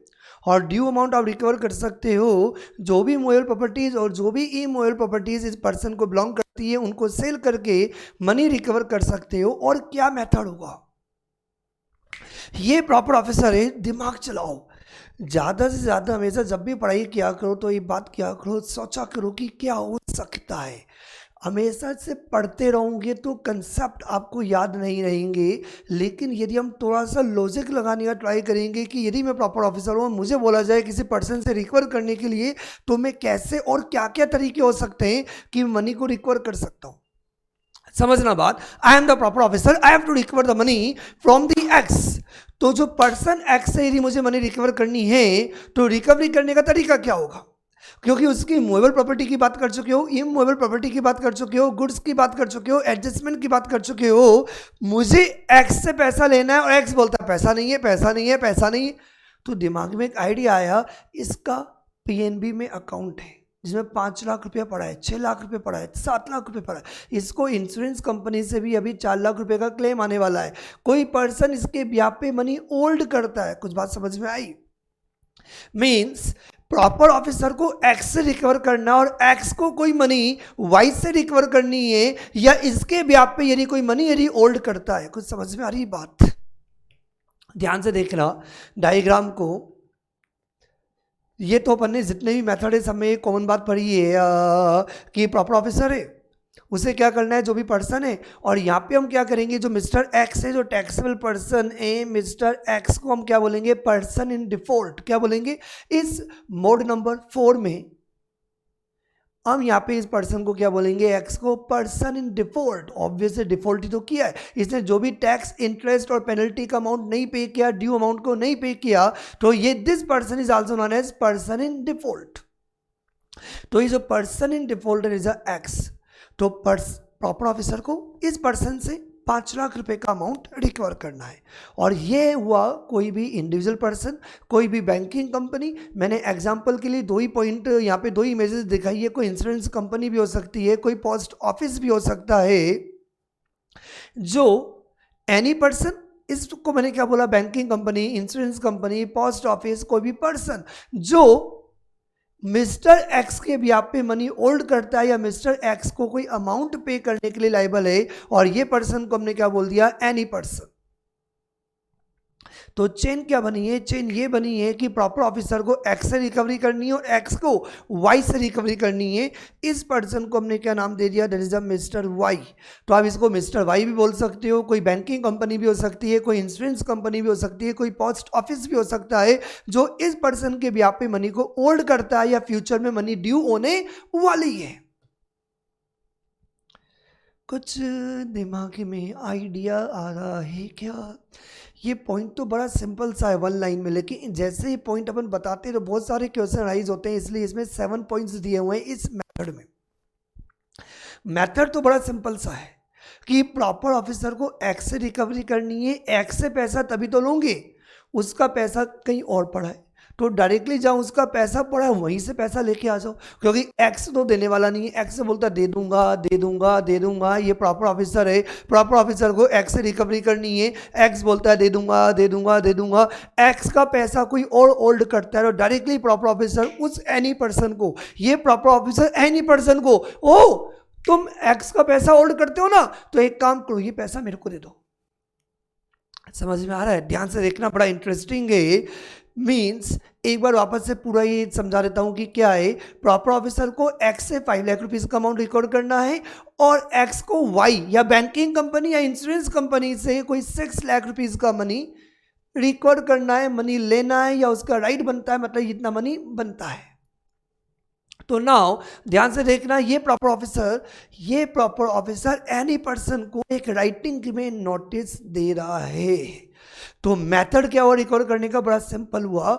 रिकॉर्ड करने का तरीका क्या हुआ कि प्रॉपर ऑफिसर को एक्स से रिकवरी करनी है, लेकिन एक्स बोलता है दे दूंगा दे दूंगा दे दूंगा दे दूंगा दे दूंगा, और एक्स का मनी कोई बैंक होल्ड करता है, एक्स का पैसा कहीं इंश्योरेंस कंपनी में, एक्स को पैसा वाई से लेना है। तो ये प्रॉपर ऑफिसर एनी पर्सन को, बड़े ध्यान से, ये प्रॉपर ऑफिसर एनी पर्सन को, ये प्रॉपर ऑफिसर एनी पर्सन को राइटिंग में नोटिस देगा, भैया वाई ओ Y bank, insurance company, post office, तुम एक्स का मनी होल्ड करता है ना, तो तुम यदि एक्स का मनी यदि होल्ड करता है तो ये पैसा एक्स को देने की बजाय तो जितना पैसा तुम एक्स को देना है वो पैसा हमें दो, क्योंकि हमें एक्स से लेना है और एक्स हमें ये पैसा दे नहीं रहा है, एक्स हमें ये पैसा दे नहीं रहा है, तो ये मनी हमें दे दो। This is a mode number 4। ऐसा वो देगा क्यों? आपके नोटिस के बाद भी वो यदि एक्स को अमाउंट दे दे तभी तो बहुत सारे पॉइंट बन गए। तो ये सारे पॉइंट को मैं धीरे धीरे 1 बाय 1 बताऊंगा। तो पहले मैंने क्या किया, पहला पॉइंट मैंने तुम लोगों को बता दिया मोड नंबर 4 में। समझ में आया? क्या है मेथड? क्या है मेथड बेटा? मेथड बड़ा सिंपल है। मेथड ये है कि प्रॉपर ऑफिसर वाई को जानता भी नहीं है, वाई से कोई लेना देना भी नहीं है, वाई से कोई कनेक्शन भी नहीं है, वाई से कोई लिंक भी नहीं है, पीएनबी से कोई लेना देना भी नहीं है, बैंक को तो बैंक को नहीं, प्रॉपर ऑफिसर को तो एक्स से रिकवरी करनी है, लेकिन एक्स का पैसा किसी बैंक में पड़ा है, एक्स का पैसा किसी इंश्योरेंस कंपनी में, एक्स का अमाउंट कोई और पर्सन होल्ड करता है या एनी अदर पर्सन एक्स को पे करने के लिए लायबल है। तो ये प्रॉपर ऑफिसर एनी पर्सन को बैंक के पास जा रहा है, इंश्योरेंस कंपनी के पास जा रहा है, भैया आप एक्स को 6 लाख रुपए देने के लिए लायबल हो ना, वो जो 6 लाख रुपए है और हमें क्या करना है 5 लाख रुपीज है। तो पहले तो 2 बातें मुझे समझानी है। फर्स्ट पॉइंट में मुझे तुम्हें 2 पॉइंट बताने हैं। पहला पॉइंट, इस अमाउंट को रिकवर करने के लिए तो प्रॉपर ऑफिसर वाई से रिकवरी नहीं करना, प्रॉपर ऑफिसर को एक्स से रिकवरी करनी है, लेकिन एक्स का पैसा अटका हुआ है वाई में, तो ये प्रॉपर ऑफिसर डायरेक्टली वाई को एक राइटिंग में नोटिस दे सकता है। तो पॉइंट ये आता है कि जब प्रॉपर ऑफिसर जब वाई को, बैंक को या इंश्योरेंस कंपनी को नोटिस देगा तो कितना अमाउंट दिया जाएगा। प्रॉपर ऑफिसर को एक्स से कितना अमाउंट लेना है 5 लाख रुपीज, एक्स को वाई से कितना अमाउंट लेना है 6 लाख रुपीस। तो प्रॉपर ऑफिसर वाई को या बैंक को कितना बोलेगा, भैया तुम 6 लाख देने के लिए लायबल है, लेकिन हमारा कितना बनता है 5 लाख रुपए, तो विच एवर इज लोअर, के हिसाब से कितना हुआ, debt is a 5 lakh rupees. यदि मान लो यदि वाई एक्स को या बैंक एक्स को यदि ओनली 4 लाख रुपए ही पे करने के लिए लायबल हो, तो ध्यान से देखना कि प्रॉपर ऑफिसर को एक्स से 5 लाख रुपया लेना है और एक्स को वाई से 4 लाख रुपया लेना है। तो जब प्रॉपर ऑफिसर वाई को पेमेंट के लिए बोलेगा तो बोलेगा कि हमें एक्स से तो 5 लाख रुपए चाहिए, लेकिन तुम एक्स को देने के लिए कितना लायबल है 4 लाख रुपया, तो विच एवर इज लोअर। तो यहां पे कितना आंसर आएगा बी के अंदर, debt is a 4 lakh rupees. Means जब 2 बातें याद रखनी है कि आपको पर्सन इन डिफॉल्ट एक्स से अमाउंट रिकवर करना, और एक्स से अमाउंट रिकवर करने के लिए जो एक्स के भी आप पे जो भी मनी होल्ड करते हो उसको आप राइटिंग में नोटिस दे रहे हो, और जो राइटिंग में जो आपके द्वारा नोटिस दिया जाएगा वो कितना अमाउंट रिकवर करने के लिए किया जाएगा, कितना अमाउंट, इतना अमाउंट जितना कि x person in default proper officer को देने के लिए लायबल है, और जितना पर्सन इन डिफॉल्ट को वाई से अमाउंट रिकवर करना है, इन दोनों में से which ever is lower amount, which ever is lower amount. Sir उसका लॉजिक क्या है? लॉजिक बड़ा सिंपल है। प्रॉपर ऑफिसर को एक्स से 5 लाख चाहिए, माना कि एक्स को वाई से 6 लाख चाहिए, तो 6 लाख थोड़ी ले सकता है, प्रॉपर ऑफिसर को से 5 लाख चाहिए। और यदि प्रॉपर ऑफिसर को 5 लाख चाहिए लेकिन एक्स को वाई से 4 लाख लेना है, तो प्रॉपर ऑफिसर जब वाई को नोटिस देगा तो ये थोड़ी बोला 5 लाख दो, तो वाई क्या बोलेगा, भैया मेरी लायबिलिटी एक्स के लिए ओनली 4 लाख है, मैं दूंगा भी तो 4 लाख दूंगा, 5 लाख तो मैं क्यों दूंगा। इसलिए हमने क्या फॉर्मूला बनाया, which ever is lower, which ever is lower, which ever is lower, किन दोनों का कंपेरिजन करना है, जितना amount person in default proper officer को देने के लिए लायबल है, और जितना amount any person in default को पे करने के लिए लायबल है, विच एवर इज लोअर। और उस अमाउंट के लिए प्रॉपर ऑफिसर एनी पर्सन को एक नोटिस राइटिंग में दे रहा है। This is a point number 1। अपन एक काम करते हैं, इसकी एक बार लैंग्वेज भी देख लेते हैं जिससे कि तुम लोगों को कोई कंफ्यूजन भी नहीं हो कि ये क्या दे बोलता है। दी प्रॉपर ऑफिसर में, क्योंकि जो मोड नंबर 4 उसमें 6 पॉइंट्स हैं, और ये 6 के 6 पॉइंट्स में तुम लोगों को चार्ट में पूरे कवर कर दिए, लेकिन चार्ट में कवर करने के साथ में तुम लोगों को लैंग्वेज भी रीड करके बताऊंगा, जिससे कि तुम लोगों को ये कंफ्यूजन नहीं हो कि हाउ टू रीड इट, या बाद में पढ़ने में प्रॉब्लम नहीं हो। एग्जाम में तो you can write in your own language, लेकिन एक बार आपको पता होना चाहिए कि हमने ऐसा क्यों इंटरप्रेट किया, क्योंकि इंटरप्रिटेशन कैपेबिलिटी डेवलप करने के लिए एक बार स्टार्टिंग में पढ़ना चाहिए। The proper officer may by notice in writing, ध्यान से देखना कि ये प्रॉपर ऑफिसर जो नोटिस है, क्योंकि प्रॉपर ऑफिसर को तो एक्स से रिकवरी करनी है, तो ये नोटिस एक्स को दे रहा है या किसको दे रहा है, proper officer may by notice in writing require any other person, क्या वर्ड यूज किया यहां पे, तो एनी अदर पर्सन एक्स नहीं है, any other person banking company है, any other person insurance company, any other person कौन है, पोस्ट ऑफिस है, फ्रॉम ऊम जिससे मनी इज ड्यू और मैं बिकम ड्यू। हो सकता है आज ड्यू नहीं है, 3 दिन बाद ड्यू होने वाली है, हो सकता है कि इंश्योरेंस कंपनी का क्लेम 15 दिन बाद आने वाला हो, तो या तो मनी ड्यू हो गई है या money will become due in the future to such person मतलब एक्स की बात हो रही है, और एनी अदर पर्सन का मतलब क्या हुआ, वाई। तो नोटिस किसको दिया जा रहा है, नोटिस दिया जा रहा है राइटिंग के अंदर to any person. Any person कौन हुआ, जो एक्स को पे करने के लिए लाइबल है या मनी ड्यू हो गई है, या जो एक्स के ब्याज पे वो ओल्ड, मतलब अभी भी किसकी बात की जा रही है, एनी पर्सन मतलब बैंकिंग कंपनी, इंश्योरेंस कंपनी वो ओल्ड, और मैं subsequently old the money for on account of such person, और यहां पे सच पर्सन कौन हुआ, दैट इज द एक्स। तो प्रॉपर ऑफिसर एक राइटिंग के अंदर नोटिस देगा एनी पर्सन मतलब बैंकिंग कंपनी को, इंश्योरेंस कंपनी को, पोस्ट ऑफिस को, या कोई भी इंडिविजुअल या कंपनी को जो एनी मतलब मिस्टर एक्स को अमाउंट पे करने के लिए लाइबल है, जिसका मनी ड्यू हो गया है, फ्यूचर में ड्यू होगा, जो एक्स के भी आप पे मनी होल्ड करते हैं या फ्यूचर के अंदर एक्स के भी आप पे मनी होल्ड करेंगे। किसने किसको नोटिस दिया, प्रॉपर ऑफिसर ने एनी पर्सन को नोटिस दिया, बैंकिंग कंपनी को नोटिस दिया जो एक्स के भी आप पे मनी होल्ड करते हैं कि जो अमाउंट है ये अमाउंट आपको क्या करना है, हमें पे करना है, प्रॉपर ऑफिसर को पे करना है, गवर्नमेंट को पे करना है, इधर fourth upon the money be becoming due, जब भी मनी ड्यू होगी तब आपको पे करना पड़ेगा, यदि ड्यू हो गई तो इतने टाइम पीरियड के अंदर आपको ये अमाउंट पे करना है। कितना अमाउंट पे करना होगा ये मैंने तुम्हें बता दिया, कितना अमाउंट पे करना होगा, जितना अमाउंट एक्स प्रॉपर ऑफिसर को देने के लिए लायबल है, गवर्नमेंट को पे करने के लिए लायबल है, कंपेयर विथ जितना अमाउंट एनी पर्सन इस पर्सन इन डिफॉल्ट को पे करने के लिए लाइबल है विच एवर इज लोअर। एक बार हम लैंग्वेज भी रीड कर लेते हैं कि हमने कैसे डिटरमाइन किया। So much of the money is sufficient to pay the amount due from such person or all of the money when it is equal or less than. जितना अमाउंट मतलब ये कि प्रॉपर ऑफिसर एनी पर्सन को writing में notice देगा कितना amount लेने के लिए। जितना अमाउंट एनी पर्सन किसको दे रहा है, एक्स को पे करने के लिए लाइबल है, और जितना एक्स प्रॉपर ऑफिसर को पे करने के लिए लाइबल है विच एवर इज लोअर, उतना अमाउंट। ये हुआ हमारा पॉइंट नंबर 1। अभी हमारा चार्ट कंप्लीट नहीं हुआ क्योंकि मुझे पता है तुम लोगों के दिमाग में भी बहुत सारे डाउट चल रहे हैं। वापस से अपन अपने चार्ट पे आ जाते हैं। ये हमारे दिमाग में समझ में आ गया। अब डाउट बहुत सारे चल रहे हैं, डाउट को मैं धीरे धीरे सॉल्व करता जाऊंगा और उसी की वजह से हमारे यहाँ पे बहुत सारे पॉइंट्स भी बन गए, 5 to 7 पॉइंट्स। क्या है, सुनना बात।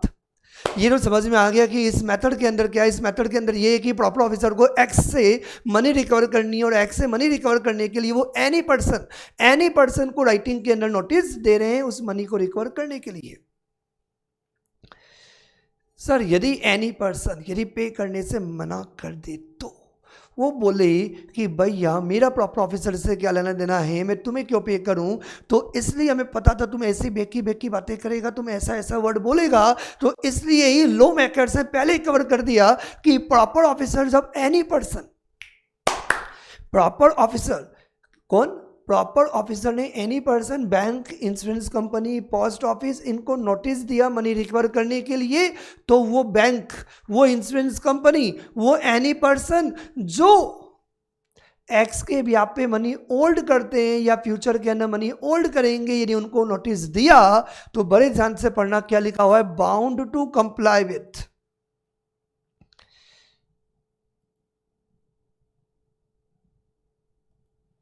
क्या लिखा है, bound to comply with the notice. क्या दिया हुआ है, bound to comply with the notice, bound to comply with the notice. It means ये जो एनी पर्सन है वो भी बाउंड है, उन्हें ये नोटिस मानना पड़ेगा, ये अमाउंट पे करना पड़ेगा। This is a point number 2।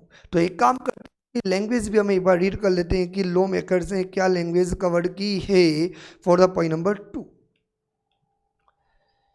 समझ में आया। पहला पॉइंट, एनी पर्सन को आपने नोटिस दिया, एनी पर्सन को आपने नोटिस दिया। पहला पॉइंट, एनी पर्सन को आपने नोटिस दिया। वो एनी पर्सन कौन है, कोई बैंक हो सकता है, इंश्योरेंस कंपनी हो सकती है, पोस्ट ऑफिस हो सकता है, जो इस पर्सन के ब्याह पे मनी होल्ड करते हैं, right, yes. Then notice writing में देना पड़ेगा एनी पर्सन को। एनी पर्सन क्या होगा, बाउंड होगा। एक बार लैंग्वेज देख लेते हैं जिससे कि तुम लोगों को फ्यूचर में प्रॉब्लम नहीं हो। Every person to whom the notice is issued. Proper officer ने नोटिस किसको दिया है, वाई को दिया है, वाई को। जबकि आपको रिकवरी किससे करनी थी, एक्स से, लेकिन एक्स का पैसा था ही नहीं। एक्स का पैसा कहाँ पड़ा था, बैंक में पड़ा था। तो हमने बैंक वाले को बोला भैया तुम एक्स का पैसा होल्ड करते हो ना, पैसा हमें दे दो। तो every person to whom the notice is given shall be bound to, ध्यान से क्या दिया हुआ है, shall be bound to comply with such notice, shall be bound to comply with such notice in particular where any such notice is issued to post office, banking companies or insurance company, it shall not be necessary। क्योंकि आज तुम जाते हो चिन्मय tutorials के accounts में 3 लाख रुपया पड़ा है, 30 लाख रुपया पड़ा है, तो ये बच्चा गया ए बोला चिन्मय ट्यूटोरियल्स के अकाउंट में 30 लाख रुपया पड़ा है, मैं दे दो। बैंक वाला को क्या बोलेगा, भैया पैसा जब चिन्मय ट्यूटोरियल्स का है तो चिन्मय ट्यूटोरियल्स या चिन्मय ट्यूटोरियल्स का जो ऑथराइज पर्सन है वही मनी निकाल सकता है, तुम कैसे निकालेगा। तुम्हारे पास कोई रिसिप्ट होनी चाहिए, कोई पासबुक होनी चाहिए, कोई एंट्री होनी चाहिए, कोई डॉक्यूमेंट्स होना चाहिए, ऑथराइजेशन लेटर होना चाहिए। यहाँ पे ये पॉइंट एप्लीकेबल नहीं होगा। यदि प्रॉपर ऑफिसर डायरेक्टली बैंक के पास बोलता है तुम्हारे पास एक्स का कितना पैसा पड़ा है, बैंक वाला बोलता है तुम्हें बताऊंगा ही नहीं, बताना पड़ेगा कि तुम्हारे पास एक्स का कितना पैसा पड़ा है। और दूसरी बात वो बोलता है रिसिप्ट दिखाओ, प्रॉपर एक्स ने रिसिप्ट देने से मना कर दिया, तब भी प्रॉपर ऑफिसर बोलेगा एक्स का कितना पैसा पड़ा है, 6 लाख रुपया पड़ा है, तो मेरे को दो। बिना रिसिप्ट के, बिना अकाउंट्स के, बिना डॉक्यूमेंट्स के, बिना पेपर के भी ये इंश्योरेंस कंपनी, ये बैंकिंग कंपनी, ये पोस्ट ऑफिस इस प्रॉपर ऑफिसर गवर्नमेंट को पे करने के लिए लाइबल है, क्योंकि ये लीगल अथॉरिटी है, फ्रॉड थोड़ी करेंगे। तो मीन्स प्रॉपर ऑफिसर के द्वारा यदि एनी पर्सन को यदि नोटिस दिया जाता है तो एनी पर्सन बाउंड है उस नोटिस को कंप्लाई करने के लिए। और जनरली जब आप किसी पर्सन से यदि पैसा मांगते हो तो बोलता है रिसिप्ट दिखानी पड़ेगी, अकाउंट्स दिखाने पड़ेंगे, पेपर दिखाने पड़ेंगे। तो यहाँ पे क्लियरली दिया हुआ है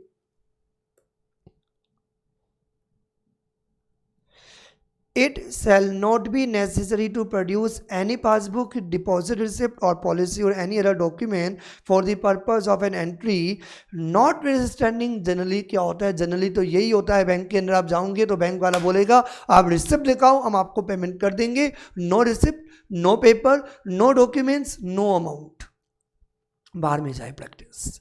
जनरल रूल तो यही होता है कि जब इंश्योरेंस कंपनी से यदि आप पैसा लोगे तो आपके पास पॉलिसी होनी चाहिए, पेपर होना चाहिए, डॉक्यूमेंट्स होना चाहिए। तो उन पेपर, डॉक्यूमेंट्स या रिसिप्ट के अगेंस्ट ही आपको पैसा दिया जाता है। लेकिन यहाँ पे यदि प्रॉपर ऑफिसर, यदि एनी पर्सन बैंक वाले को बोलता है कि एक्स का पैसा तुम यदि होल्ड करते हो, तो बिना किसी रिसिप्ट, बिना किसी पेपर, बिना किसी डॉक्यूमेंट के वो एनी पर्सन प्रॉपर ऑफिसर को पे करने के लिए लाइबल है, बाउंड है। बाउंड है क्या लिखा था अपन ने? हम वापस एक बार अपनी लैंग्वेज पे जाते हैं, अपने चार्ट पे, कि हमारा चार्ट क्या चल रहा था।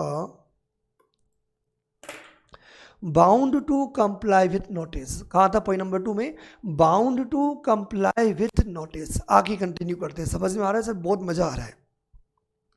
मजे के साथ मुझे पता है कुछ बच्चे कंफ्यूज भी होते जा रहे हैं, बहुत सारे क्वेश्चन राइज होते जा रहे हैं। जब ये कंप्लीट होगा चार्ट तो सारे डाउट आपके धीरे धीरे खत्म हो जाएंगे। Bound to comply with the notice, लेकिन यदि वो किसी रीजन की वजह से ये अमाउंट नहीं पे कर पाया, वो बोलता है जो एनी पर्सन है, कोई इंडिविजुअल पर्सन है जो एक्स को पे करने के लिए लाइबल था। हम बात कर लेते हैं मिस्टर वाई की। तो मिस्टर वाई यदि एक्स को पे करने के लिए लाइबल था, मिस्टर वाई यदि एक्स को पे करने के लिए लाइबल था और एक्स से प्रॉपर ऑफिसर को पैसा लेना था, तो प्रॉपर ऑफिसर ने वाई को नोटिस दे दिया। और जब प्रॉपर ऑफिसर ने वाई को नोटिस दिया तो वाई बोलता है मेरे पास पैसा नहीं है भैया, कोविड-19 की वजह से ड्यू टू एनी रीजंस में भी बर्बाद हो गया, पैसा ही नहीं, अमाउंट ही नहीं मेरे पास। तू भी गया, हमें पैसा एक्स से लेना था और एक्स को वाई से लेना था। और यदि प्रॉपर ऑफिसर ने यदि वाई को यदि नोटिस दिया और यदि वाई वो अमाउंट यदि नहीं पे कर पाता, तो देन ये पर्सन भी डीम्ड टू बी डिफॉल्टर, ये भी डिफॉल्टर हो गया। इससे भी रिकवरी की जा सकती है।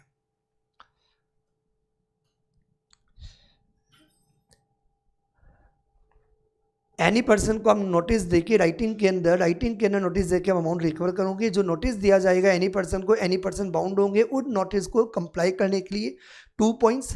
थर्ड पॉइंट ये बोलता है कि जो एनी पर्सन है यदि किसी भी रीजन की वजह से, फंड नहीं होने की वजह से, due to any reason whatever, यदि वो अमाउंट यदि प्रॉपर ऑफिसर को नहीं पे कर पाता तो वो भी डिफॉल्टर की कैटेगरी में आ जाएगा। वो पर्सन भी डिफॉल्टर माना जाएगा और वो पर्सन भी प्रॉपर ऑफिसर के लिए लाइबल होगा।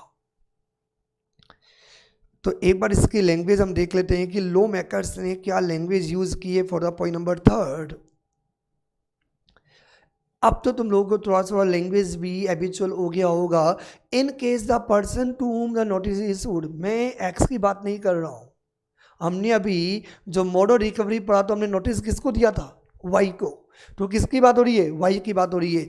तो यहाँ पे हम किसकी बात कर रहे हैं? In case the person to whom the notice issued, तो नोटिस हमने किसको दिया? वाई को दिया। Y fails to make the payment, Y fails to make the payment in pursuance thereof to the government। मतलब नोटिस देने के बाद भी यदि वो गवर्नमेंट को अमाउंट नहीं पे कर पाता, he shall be deemed to be a defaulter, वो डिफॉल्टर माना जाएगा। जितना अमाउंट नोटिस में लिखा हुआ है 5 लाख रुपए का अमाउंट, और यदि वो बंदा वाई एक्स को 4 लाख रुपए देने के लिए लाइबल था तो 5 लाख और 4 lakh which ever is lower, तो देन 4 लाख रुपीज़ के लिए नोटिस में अमाउंट लिखा हुआ था, उस अमाउंट को पे करने के लिए लाइबल होगा। तो इसका मतलब डिफॉल्टर बन गया। डिफॉल्टर बन गया तो डिफॉल्टर के ऊपर जो प्रोविजंस अप्लाई होते हैं सारे प्रोविजंस भी वाई के ऊपर एप्लीकेबल होंगे। वाई तू भी गए हो।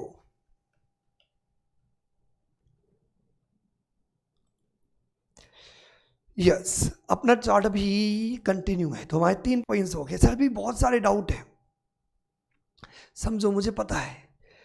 यदि यदि यदि यदि ये जो नोटिस दिया अपने राइटिंग के अंदर एनी पर्सन को, यदि एनी पर्सन कोई ऑब्जेक्शंस करता है, कोई डाउट यदि क्रिएट करता है, तो इसलिए जो देता है जिंदगी वही छीन लेता है जिंदगी। एनी पर्सन को नोटिस किसने दिया? प्रॉपर ऑफिसर ने। ड्यू टू एनी रीजंस, यदि वो नोटिस आपने जो एनी पर्सन को दिया, यदि आपको लगता है तो प्रॉपर ऑफिसर उस नोटिस को चेंज भी कर सकता है, कैंसिल भी कर सकता है।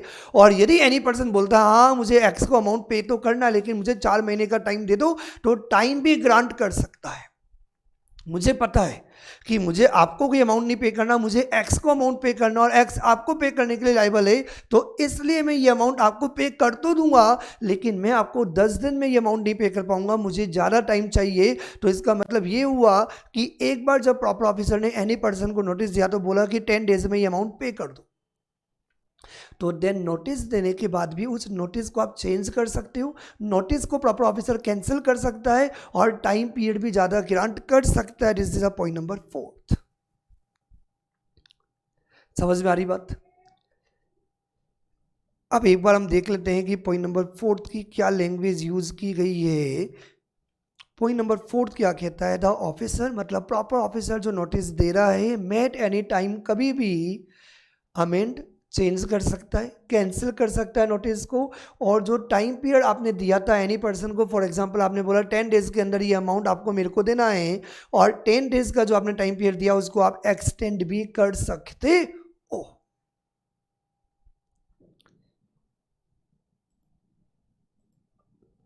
आगे कंटिन्यू करते हैं।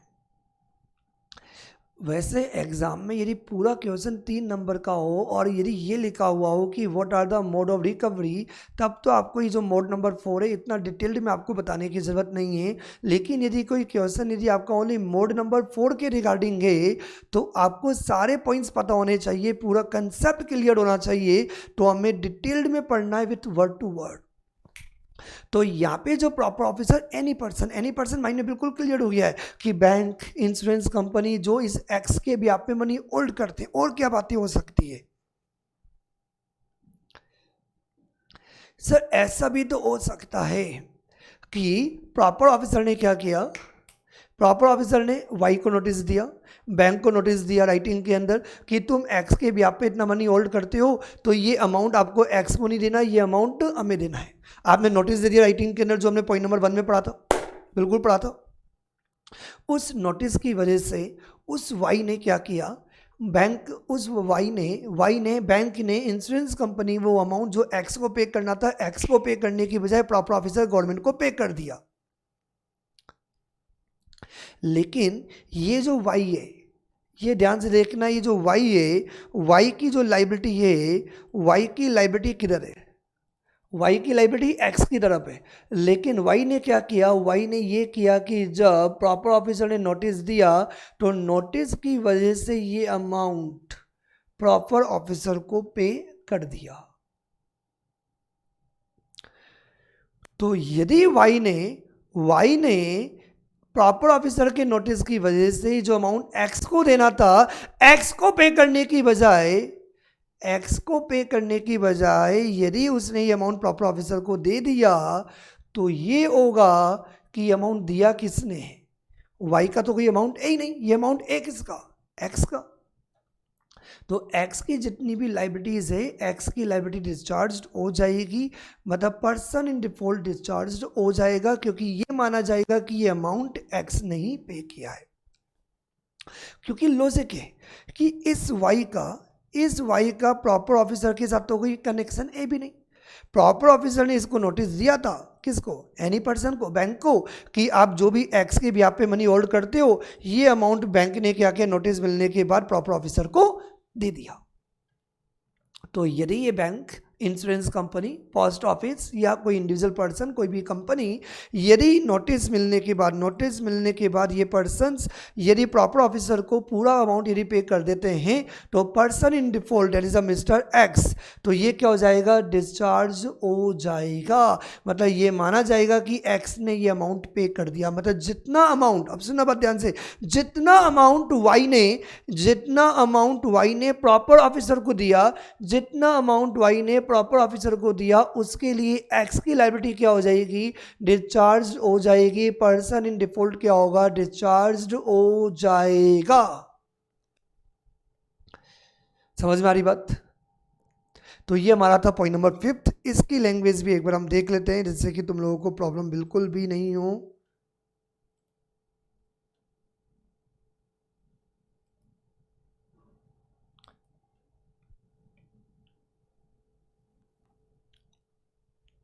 एनी पर्सन कौन, बैंक, इंश्योरेंस कंपनी। अब शायद तुम लोगों को टर्मिनोलॉजी में कोई प्रॉब्लम आ नहीं रही होगी। Any person making any payment in compliance with the notice.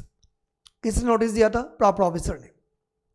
Proper officer ने नोटिस दिया था बैंक को, इंश्योरेंस कंपनी को, पोस्ट ऑफिस को, जो भी एक्स के भी यहाँ पे मनी होल्ड करते हैं या जो भी एक्स को पे करने के लिए लाइबल है। और जब उनको नोटिस दिया, उस नोटिस के कंप्लायंस में इन एनी पर्सन ने क्या किया, पेमेंट कर दिया। Shall be deemed to have made the payment under the authority of person default. माना कि अमाउंट वाई ने प्रॉपर ऑफिसर को दिया, लेकिन ये माना जाएगा कि इन्होंने वाई ने, बैंक ने जो अमाउंट दिया तो उनका खुद का अमाउंट तो नहीं है, ये अमाउंट किसका था, एक्स। तो ये माना जाएगा कि पर्सन इन डिफॉल्ट की अथॉरिटी के अंदर पेमेंट दिया। इसका मतलब माना जाएगा कि पर्सन एक्स ने ही ये अमाउंट गवर्नमेंट को दिया। इसका मतलब ये हुआ कि पर्सन एक्स की जितनी भी लायबिलिटी गवर्नमेंट की तरफ थी, उतनी लायबिलिटी डिस्चार्ज हो जाएगी टू द एक्सटेंट जितना बैंक ने अमाउंट दिया। मान लो बैंक ने प्रॉपर ऑफिसर को 3 लाख रुपए दिए, तो देन ये माना जाएगा कि एक्स ने 3 लाख रुपए गवर्नमेंट को पे किए। 3 लाख की जो लायबिलिटी पर्सन एक्स की थी वो डिस्चार्ज हो गई। Person in default to the extent of 3 lakh रुपए डिस्चार्ज हो गया, जितना अमाउंट एनी पर्सन ने प्रॉपर ऑफिसर को पे किया। बहुत मजा आ रहा है। वापस अपन चार्ट पे जाते हैं।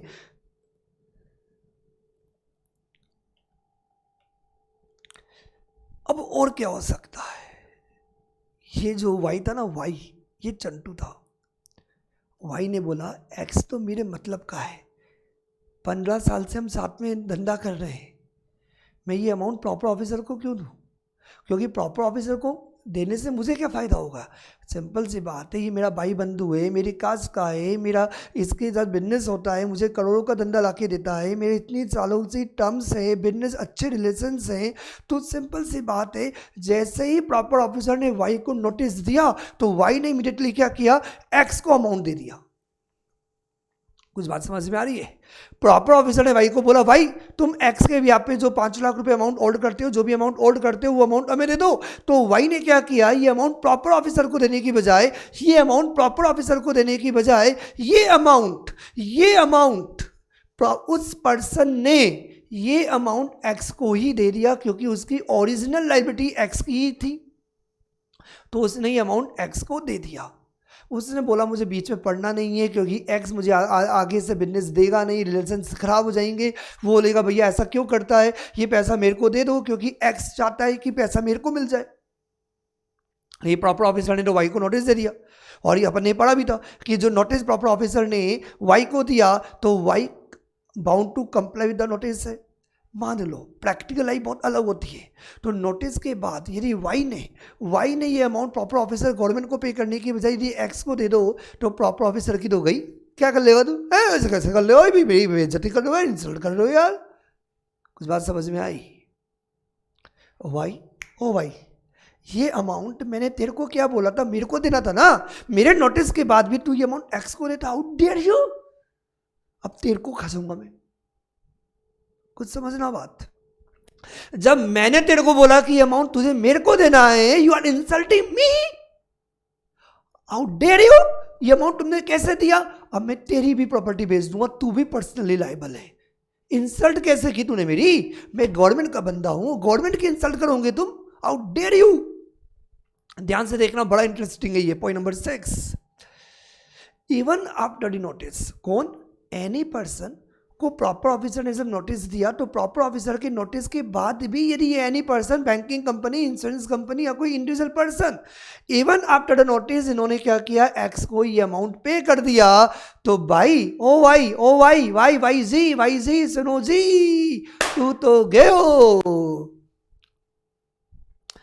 Personally liable. ये प्रॉपर ऑफिसर तेरी प्रॉपर्टी भी बेच सकता है, क्योंकि जब तेरे को बोला गया कि जो अमाउंट तुम्हें एक्स को देना है तुम एक्स को मत देना, तुम अमाउंट एक्स को मत देना, you are bound to comply with the notice, ये अमाउंट हमें देना था, लेकिन नोटिस के बाद भी यदि अमाउंट तुमने यदि एक्स को यदि पे कर दिया तो वाई, एक्स तो ए लाइबल, वाई भी पर्सनली लाइबल होगा, वाई भी पर्सनली लाइबल होगा। बड़ा मजा आ रहा है सर। यदि मान लो कि यदि प्रॉपर ऑफिसर ने गलती से यदि वाई को यदि कोई नोटिस दे दिया, उसे गलत फहमी हो गई कि ये पर्सन वाई एक्स के भी आप पे मनी होल्ड करता हो, रियल में ये पर्सन कोई मनी होल्ड करता ही नहीं हो सकता है ना, हो सकता है कि ये जो एनी पर्सन है यदि ये एक्स के भी आप पे कोई मनी होल्ड करता ही नहीं हो, तो इसलिए हमने एक पॉइंट और बनाया कि यदि ये Y banking company, insurance company या पोस्ट ऑफिस, जो प्रॉपर ऑफिसर को लगता है कि ये एक्स के भी आप पे मनी होल्ड करते हैं, यदि ये Y banking company, insurance company, post office यदि ये प्रूफ कर दे, यदि ये प्रॉपर ऑफिसर को सेटिस्फाई कर दे कि वो एक्स के भी आप पे कोई मनी होल्ड नहीं करते, एक्स को कोई अमाउंट नहीं बनता पे करना, तो देन उनकी कोई भी लायबिलिटी नहीं होगी, नो नीड टू पे। बड़े ध्यान से देखना, उनको कोई भी अमाउंट पे करने की ज़रूरत नहीं है, उनको कोई भी अमाउंट पे करने की ज़रूरत नहीं है। एक काम करते हैं, जो मैंने अभी लास्ट के जो 2 पॉइंट बताए, उन 2 पॉइंट को एक बार लैंग्वेज से रीड भी करा देता हूँ। 6 पॉइंट में मैंने क्या बात की थी, भाई तू तो गए हो, नोटिस के बाद भी बेइज्जती करता है। जब प्रॉपर ऑफिसर ने तेरे को नोटिस दे दिया था तो तेरे को पंचायती करने की क्या ज़रूरत थी, क्योंकि वो नोटिस तेरे ऊपर कंपल्सरी कंप्लाइंस करना था, मानना था। तुम बेइज्जती कर रहा है गवर्नमेंट का नोटिस के बाद भी, क्योंकि हमने नोटिस में क्या बोला, अब जो भी अमाउंट तुम्हें एक्स के भी आप पे होल्ड करता है, एक्स को नहीं देना, फिर तुमने ये अमाउंट कैसे पे कर दिया, तो क्या होगा भाई, पर्सनली लाइबल। ध्यान से देखना, point number 6, any person discharging any liability to the person in default. Person in default is person in default, that is the X.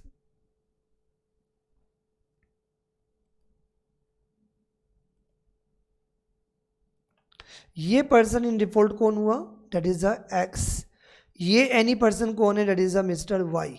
तो यदि मिस्टर वाई ने मिस्टर एक्स को यदि कोई भी अमाउंट यदि पे किया after service on in the notice, मतलब ये कि जब प्रॉपर ऑफिसर ने पॉइंट नंबर 1 में राइटिंग में नोटिस दे दिया था वाई को, उस नोटिस के बाद भी यदि वाई ने वो अमाउंट यदि एक्स को यदि पे कर दिया, तो कौन, मिस्टर वाई जी पर्सनली लाइबल है टू द गवर्नमेंट को, टू द एक्सटेंट जितना वाई एक्स को पे करने के लिए लाइबल था और जितना एक्स प्रॉपर ऑफिसर को पे करने के लिए लाइबल था, विच एवर इज लोअर, उस अमाउंट के लिए ये वाई गवर्नमेंट के लिए पर्सनली लाइबल होगा। क्योंकि जो इंपॉर्टेंट पॉइंट है वो ये है कि आप गवर्नमेंट की बेइज्जती कर रहे हो, नोटिस देने के बाद भी आप उस नोटिस की सुनते ही नहीं हो, आउट डेयर यू, तो आप भी पर्सनली लाइबल हो। पर्सनली लाइबल का मतलब ये हुआ कि जिस तरीके से ये प्रॉपर ऑफिसर एक्स से मनी रिकवरी कर सकता है, वैसे ही ये प्रॉपर ऑफिसर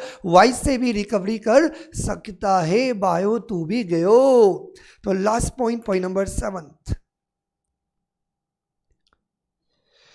पॉइंट नंबर 7 क्या कहता है, पॉइंट नंबर 7 में हमने क्या बात की थी, कि हमने ये बात की थी कि यदि एनी पर्सन ये प्रूफ कर दे, ये सेटिस्फाई कर दे प्रॉपर ऑफिसर को कि वो एक्स के ब्याह पे कोई भी मनी होल्ड नहीं करता, देन वाई और ये एनी पर्सन कोई भी अमाउंट प्रॉपर ऑफिसर गवर्नमेंट को देने के लिए लाइबल नहीं है, उनकी कोई भी लाइबिलिटी नहीं होगी। बड़े ध्यान से पढ़ना word to word, where a person on whom the notice is served, मतलब एनी पर्सन की बात कर रहा है, proves to the satisfaction of proper officer that the money demanded or any part thereof was not due to the person in default, और ये person कोई भी मनी पर्सन इन डिफॉल्ट मतलब एक्स के भी आप पे कोई भी मनी होल्ड नहीं करता और एक्स को कोई भी अमाउंट पे करने के लिए लाइबल नहीं है एट द टाइम। किस टाइम? जब ये नोटिस हमने दिया है।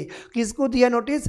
एनी पर्सन को जब हमने नोटिस दिया ये अमाउंट पे करने के लिए, नथिंग कंटेंट। जब मिस्टर एक्स, जब मिस्टर वाई,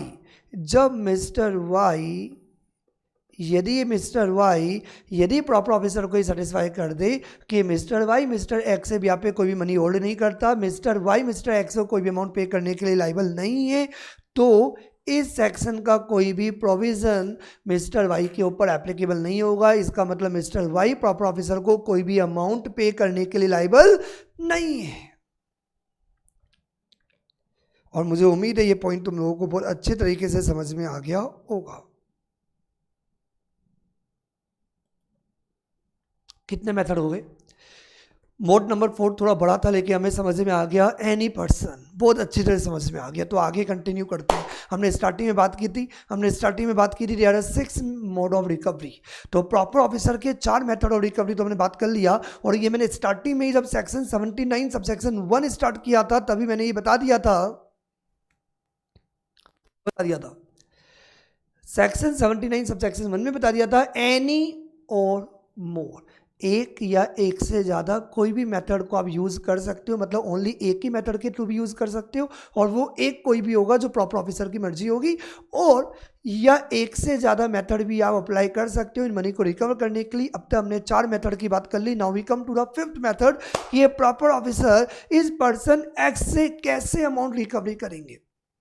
प्रॉपर ऑफिसर बोलता है कि भैया हम कैसे मनी रिकवरी करें, ये एक्स तो अपनी मनमानी पे आ गया, नहीं देता, क्या कर लो भैया। तो देन ये प्रॉपर ऑफिसर गवर्नमेंट के द्वारा ऑथोराइज्ड है, लेकिन ये बोलते हैं भैया हम जबरदस्ती कैसे करें। तो उसका एक तरीका है कि प्रॉपर ऑफिसर जी सुनो जी, तुम्हें यदि एक्स से कोई मनी रिकवरी करनी है और ये एक्स आपको इजीली मनी रिकवरी करने नहीं देगा, तो आप एक काम करो, आप डायरेक्टली कलेक्टर को एप्लीकेशन दे दो, कलेक्टर को अप्लाई कर दो, देन वो कलेक्टर क्या करेगा, आपको मनी रिकवरी करके देगा। कैसे? देखो मोड नंबर 5 बड़ा इंटरेस्टिंग है। This is a proper officer. Proper officer को क्या करना है, taxable person that is a mister x, इसका हमने नाम दिया हुआ है मिस्टर एक्स। तो प्रॉपर ऑफिसर को मिस्टर एक्स से अमाउंट रिकवरी करनी है, जो मैंने एग्जांपल लिया था, that is a 5 lakh rupees. तो यदि प्रॉपर मिस्टर एक्स से 5 लाख रुपीज का अमाउंट रिकवरी करना है, तो ये कैसे रिकवरी करेगा, ये क्या करेगा, ये खुद रिकवरी करने की बजाय ये प्रॉपर ऑफिसर सर्टिफिकेट प्रिपेयर करेगा। क्या करेगा प्रॉपर ऑफिसर? ये सर्टिफिकेट प्रिपेयर करेगा, और सर्टिफिकेट प्रिपेयर करने के बाद कलेक्टर को दे देगा, जो भी जिले का, जो भी डिस्ट्रिक्ट का जो भी कलेक्टर होगा उस कलेक्टर को प्रोवाइड कर देगा। देन ये कलेक्टर कौन सा कलेक्टर होगा, मुंबई का होगा, जयपुर का होगा। आपको मनी किससे रिकवरी करनी है, एक्स से। तो एक्स की प्रॉपर्टी जिस डिस्ट्रिक्ट में आती है, एक्स जिस डिस्ट्रिक्ट में रहता है या जहाँ भी वो बिजनेस करता है, उस डिस्ट्रिक्ट जिले का जो भी कलेक्टर होगा उस कलेक्टर को ये प्रॉपर ऑफिसर क्या करेगा, प्रॉपर ऑफिसर को एक्स से 5 लाख रुपए का अमाउंट रिकवर करना है, तो प्रॉपर ऑफिसर क्या करेगा, सर्टिफिकेट प्रिपेयर करेगा।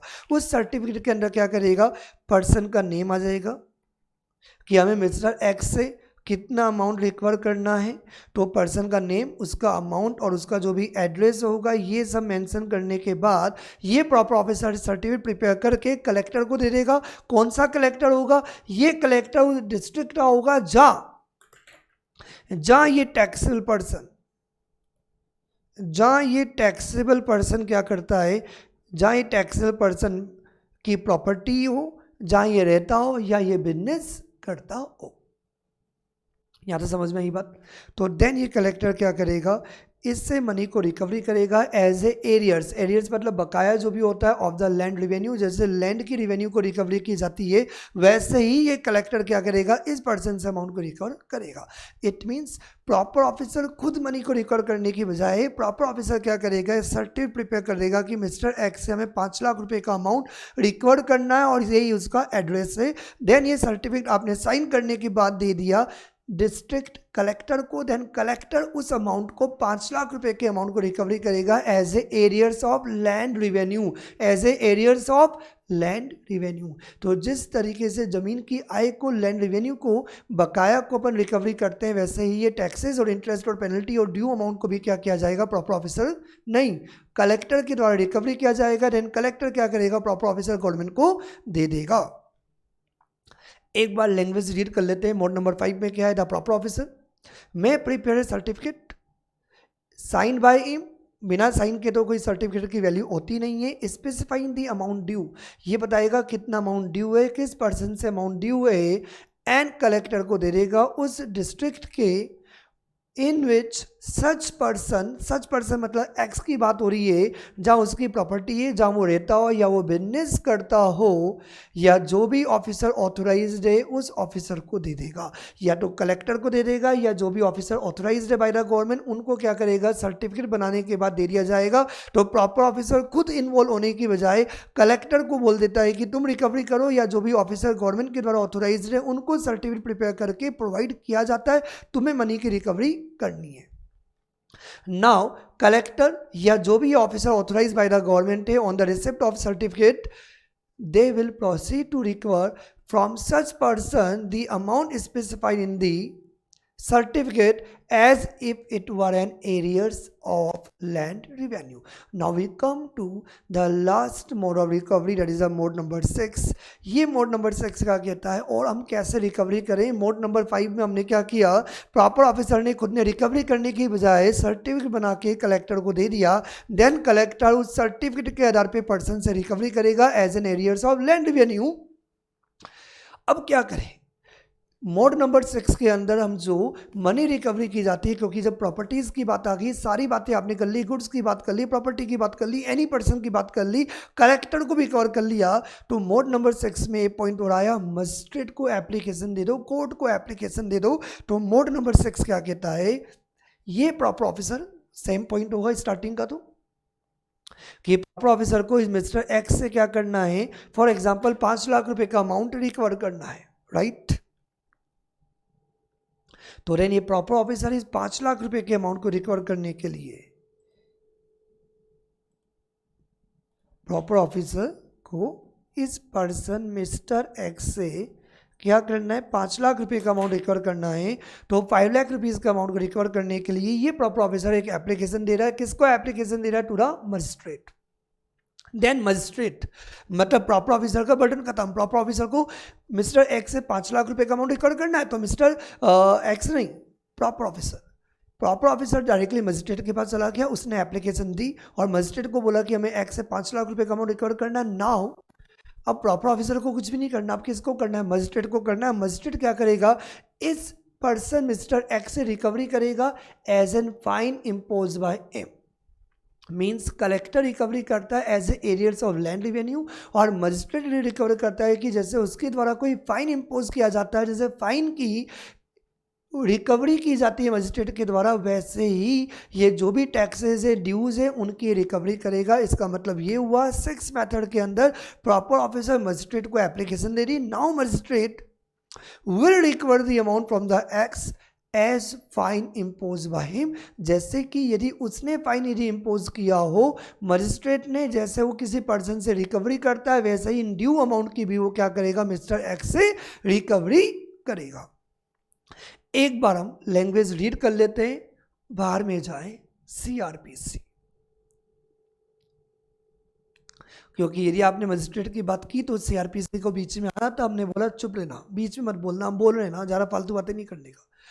Irrespective of any of the provision specified in the CRPC, हम क्या बोल रहे हैं, ये प्रॉपर ऑफिसर मजिस्ट्रेट को एप्लीकेशन देगा, देन मजिस्ट्रेट जैसे फाइन की रिकवरी करता है वैसे ही मिस्टर एक्स से भी ये ड्यू अमाउंट की रिकवरी करेगा। क्या दिया हुआ है, the proper officer may file an application to appropriate magistrate then such magistrate will proceed to recover from such person the amount specified as if it were a fine imposed by him. समझ में आई बात? तो ये था हमारा method number 6, ये था हमारा सेक्शन 79 और तुम लोगों को बहुत अच्छे से समझ में आ गया होगा. Have a good day to all of you.